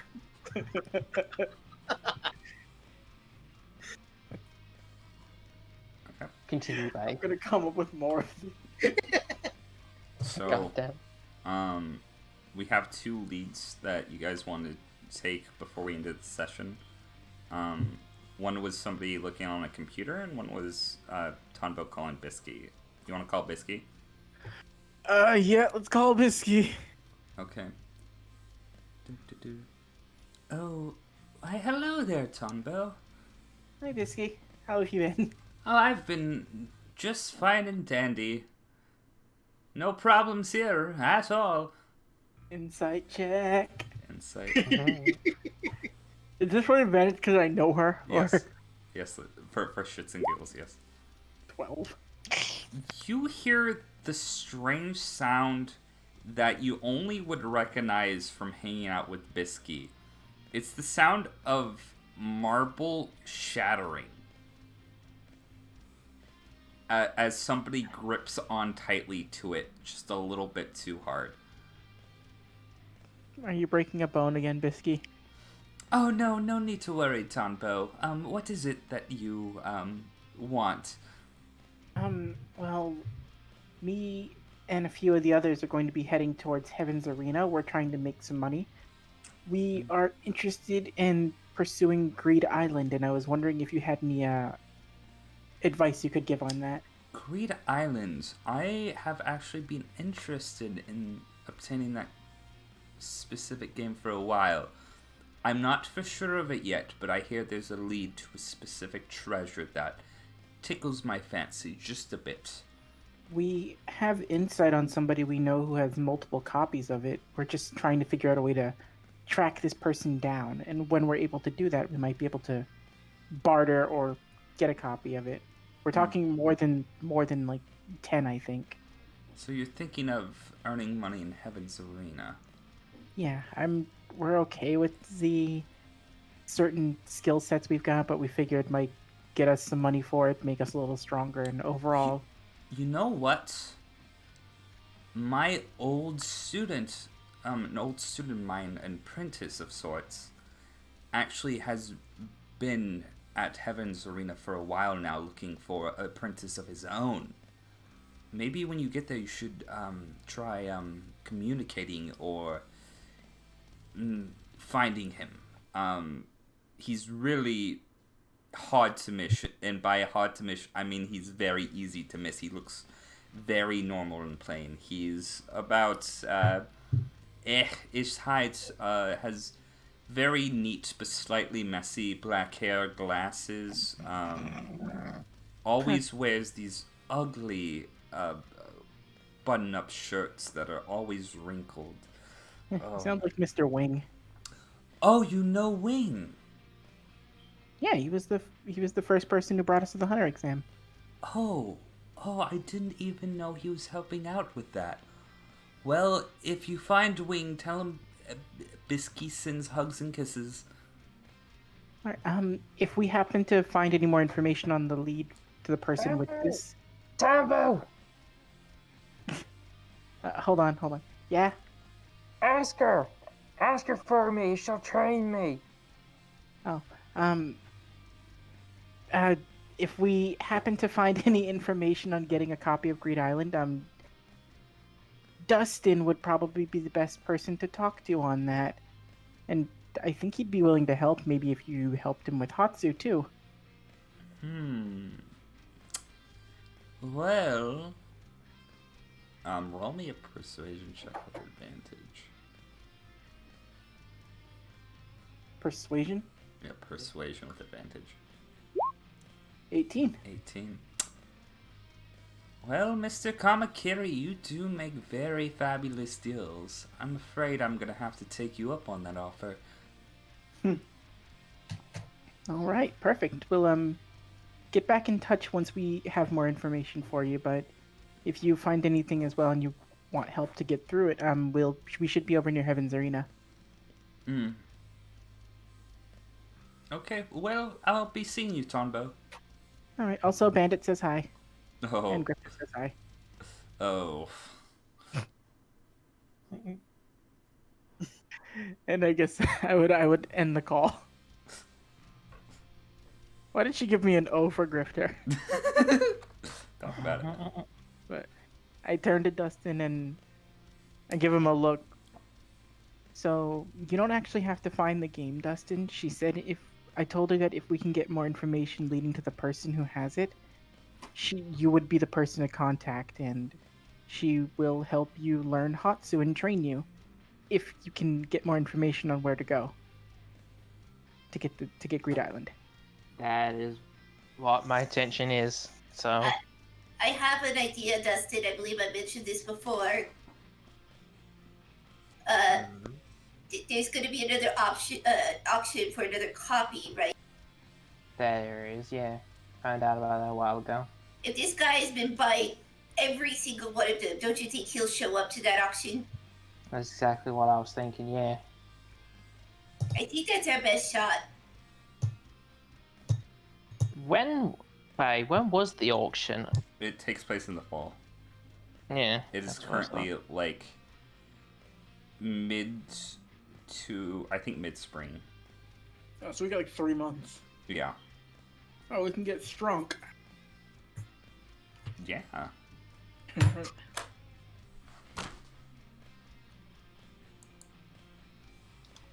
So we hit up the gym. Also gotta hit up one of these computers real quick. Okay. Grifter, you head up a computer. www.crimes.com. I wanted to say something, but wait. Crime time. Grifter, what you looking for, bud? Bulu Empire. Bulu Empire. Okay. You find several different results, actually. Some for treasures, some for just a general history of the place, some for anthropological research. What are you looking for specifically? Treasure catches my eye. Okay. You see a variety of different treasures. The Bulu Empire was a very extensive empire, and there are several rare artifacts associated with the empire itself.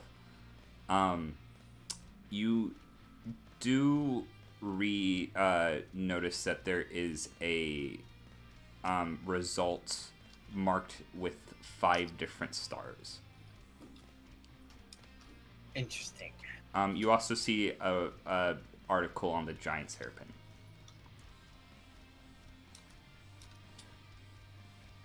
Five stars, huh?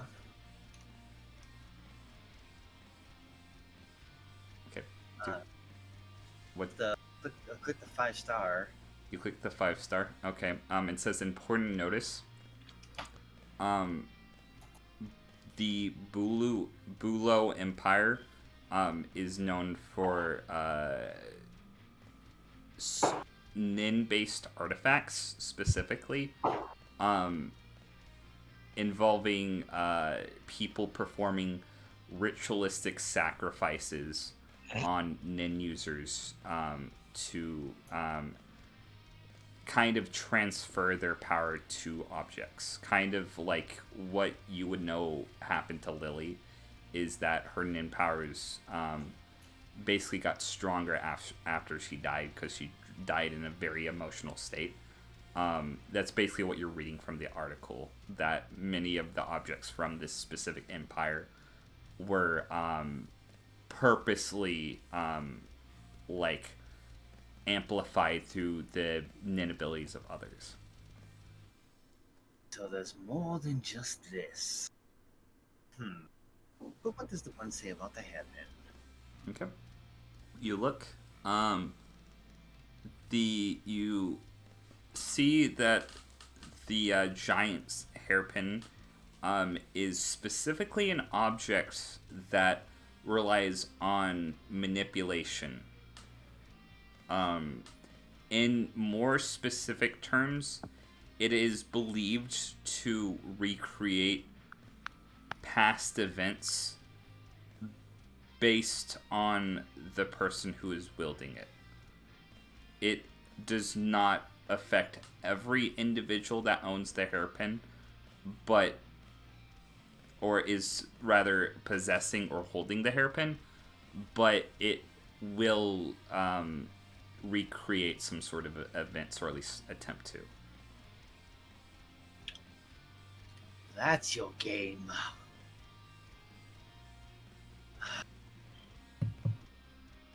Part with it, not part with it. Part with it, well... I have thoughts for later. Batty, could I have walked up to Grifter while he's on the computer looking that up? Yes. What's the giant's hairpin? He's Tonbo, like looking over his shoulder, or looking under, like looking at the computer. Tonbo, you were there for that conversation at dinner with Bisky. What about the cake? Oh my god, that's right. You're Tombo. I don't know what that's supposed to mean, Grifter, but I don't think I like it. Nor should you. I don't. What is? Why? Wait. This is what I thought Bisky was going to take from me, and turned out she wanted nothing to do with it. Oh, that's what that weird thing you keep carrying around with you is. Yes, I know you've seen it. Yeah. You know, it's rude to ask. Well, what are you trying to... Like, what are you planning to do with it? Don't quite know just yet, but... I have a weird history with this sword. Well, I mean... Can I help? Suppose? Maybe after this whole Greed Island thing is all taken care of, we can... Maybe we can see where this thing came from. And maybe I'll find a way to properly get rid of it. Well, we can... I'm happy to help however I can. I still have... I've realized I've been... offering to help a lot, yet kind of ignoring what it is I want to do. So I think if I can help however I can, I will. But I may need help from you in the future too. Well, I was about to ask. And I just sort of like gesture over to the bag. I gotta start working on this book a little bit better. So I think I need to find places that only a hunter can really go. Well, we can see what sort of insect life is here since I have the page up. Yeah, let's see if there's anything interesting. Betty, does it say anything about anything that would catch my attention? Okay, so what are you specifically trying to look up? Wildlife for Bulo Empire. Yeah, specifically any insects, strange creatures of that nature. Okay, so, you are looking through it. You find out that in the sort of forest area that houses the Bulo Empire, and kind of conceals it almost from the rest of the world. There are various types of parasitic worms is the thing that catches your eye the most. Lovely. Various like different breeds of like different leeches and land prey and just like tapeworms that can burrow under the skin without being consumed. Fun stuff like that. Why am I not surprised by this horrid country? Oh, this is cool. Everything about this place is certain death. Oh, come on. Didn't you say it earlier? We basically get killed almost all the time anyway.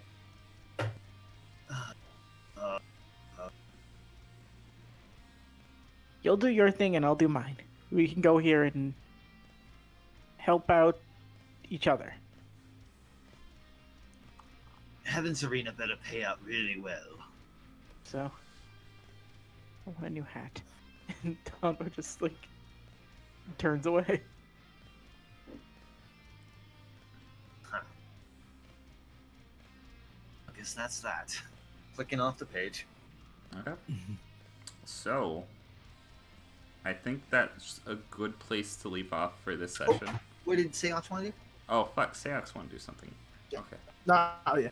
So, so the ones that are coming to the Heavens Arena, you guys planning on training first or going directly at it? I'd like to talk to Wing again. Wings over there, but the best training is experience. Os. No. I would like to. Go ahead, Seox. I would like to have one stop before getting there, but if you guys want to go ahead, you can. It's not that far off from here, actually. What were you thinking? I want to pay a visit to my old village, or what's left of it, actually. See if I can find some documents on some stuff. I mean, there has to be something left. I think. I don't know what I actually left. Well, you've kind of piqued Koko's curiosity with that. She's like, remains, ruins, documents. I'm so torn now.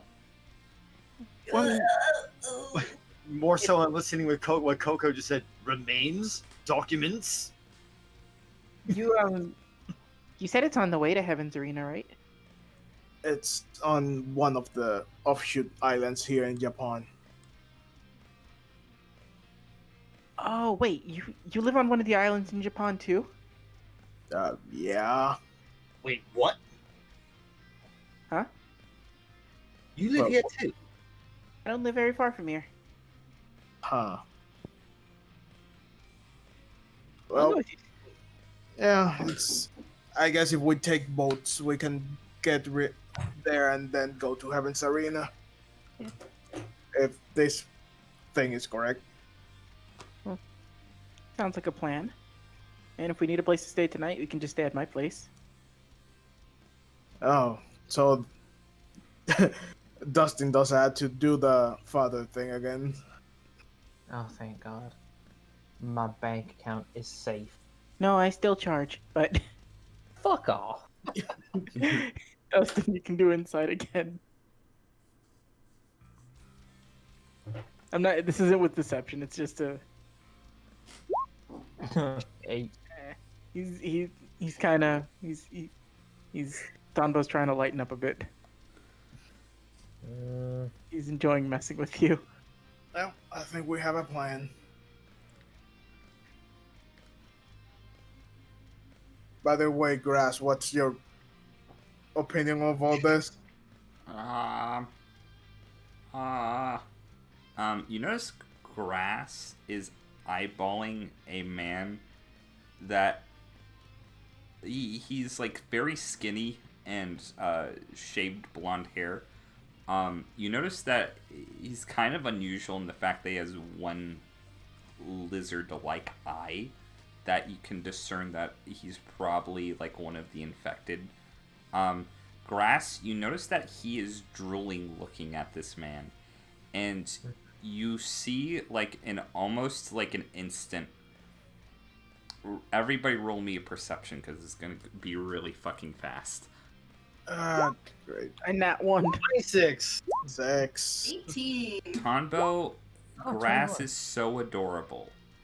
That makes way Grifter, so much sense. Koko, and Dustin. You see as his tongue lashes out at this man's face, as a needle-like proboscis unfurls from his tongue, injects itself into his cheek, and starts drinking something, all then retracting itself, causing this man to fall over screaming at the top of his lungs and writhing around on the floor. The secretary at this point is just like looking over like her desk at what's happening, and then he eventually lets go of his face, and you see that his lizard eye is gone. What the What? fuck? Note to self, don't activate the dino arm around Grass. Okay. I wasn't looking. He just cured that man of his lizard eye. I would. Cure is a strong word. Grass, what did you do? Hungry. Grass, what have I told you about eating people? I didn't eat anybody. Okay. Better not come after me. I like my teeth. You've Wait. learned your lesson. Okay, guys, if he can do that, he's the perfect, well, not so perfect counter to 1213. Huh. I think I'm not sure about taking him on this trip. I think he, Well, maybe Grass, Zodiacs might want to talk to him. you think Netero would want to help him? I don't know. I mean, he did say he was legally obligated to help me, so maybe I'll just call him in and tell him that. Wait, do you have one over on the old man? Apparently, I don't know what it is. I guess it's just my adorable charm or something. Checks out. And any of the Zodiacs here, Dustin? You're kind of that Zodiac expert. We know of one that's actually here. Oh, you love him. He's a cow. He's like I'm not he's sure he's about that. No, he's being truthful. Okay. Like not an actual cow, but it's a man wearing a very cow-themed outfit. Oh. He even has a black eye. And I don't mean like someone punched him. I mean it looks like it's like an actual cow patch, Well, like they would have on a cow. I wonder how. Tiger. I wonder how Hey, much you time. leave Kanzai out of this. He's fucking perfect. I wonder Okay. how much time he has to spend on this makeup. How is the guy that just got his eyes kinda not really sucked? Oh, like after he realized like that he's not dead, he just like ran out of the building. I'm sure he's fine. Should we tell someone about this? Or Probably not. I feel like that's a whole other plot I don't want to get roped into. I mean, I don't know. You guys decide what to do. I'm done. No, I can't deal with this. All right. Let's see if anybody here would want to help Grass, or maybe Grass can help. Grass, if you can be a big help to people here, would you want to do that? They'll probably feed you. Okay. I knew it. Remember, you don't have to do anything you don't want to do. I'm asking if you want to, not telling you you have to. I don't do anything I don't want to do, Tonbo. Yep. You're a good person, Grass. Don't let anybody tell you. Bullets. No, that you can't do. That's dangerous. I don't want to see a dead Grass. That's why. And then I hug him. Oh, you hug him. It makes a little squishy sound when you do. I feel like there should be some sort of oil that leaks out. There is some residue that you squeeze them so hard, some residue like leaks out onto your arm. You don't know what it is. Your charisma goes down even more. It's friend goo. Ew. Okay. I think that should be a good place to end the session. Thank you all for everybody coming. Thank you all for the bits, hype. I think that's all the things other than Dan giving people gift subs. God damn it, Dan. You son of a bitch. You generous son of a bitch. God damn it. Just in case, Louise, I tried to give you a shout out early when we did the plugs at the beginning, but in case I get anything wrong, do you want to do it again? Oh, sure. So yeah, I got late because power was a douche today, but yeah. I'm Luis, I play Seox, and I basically make music. And today I released the title song from Phantasma on my YouTube channel.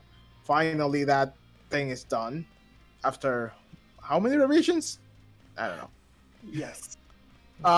So that's the first one on my full instrumental album that's gonna be available for anyone who wants to use music for their D&D campaigns, other ttrpgs, streams, or whatever you want to use them. So it's gonna premiere the 24th of July. So stay tuned for that. Okay. With that, I think we are going to raid Sir Malervik because he only has 19 people in his stream. So let's raid Sir Malervik. Say hello to the nice night boy for me. Screaming gay. And thank you all so much for coming. Thank everybody in general. And Lego my ego. What? I don't know. Good night, everyone. Bye. Fucking dog. See ya.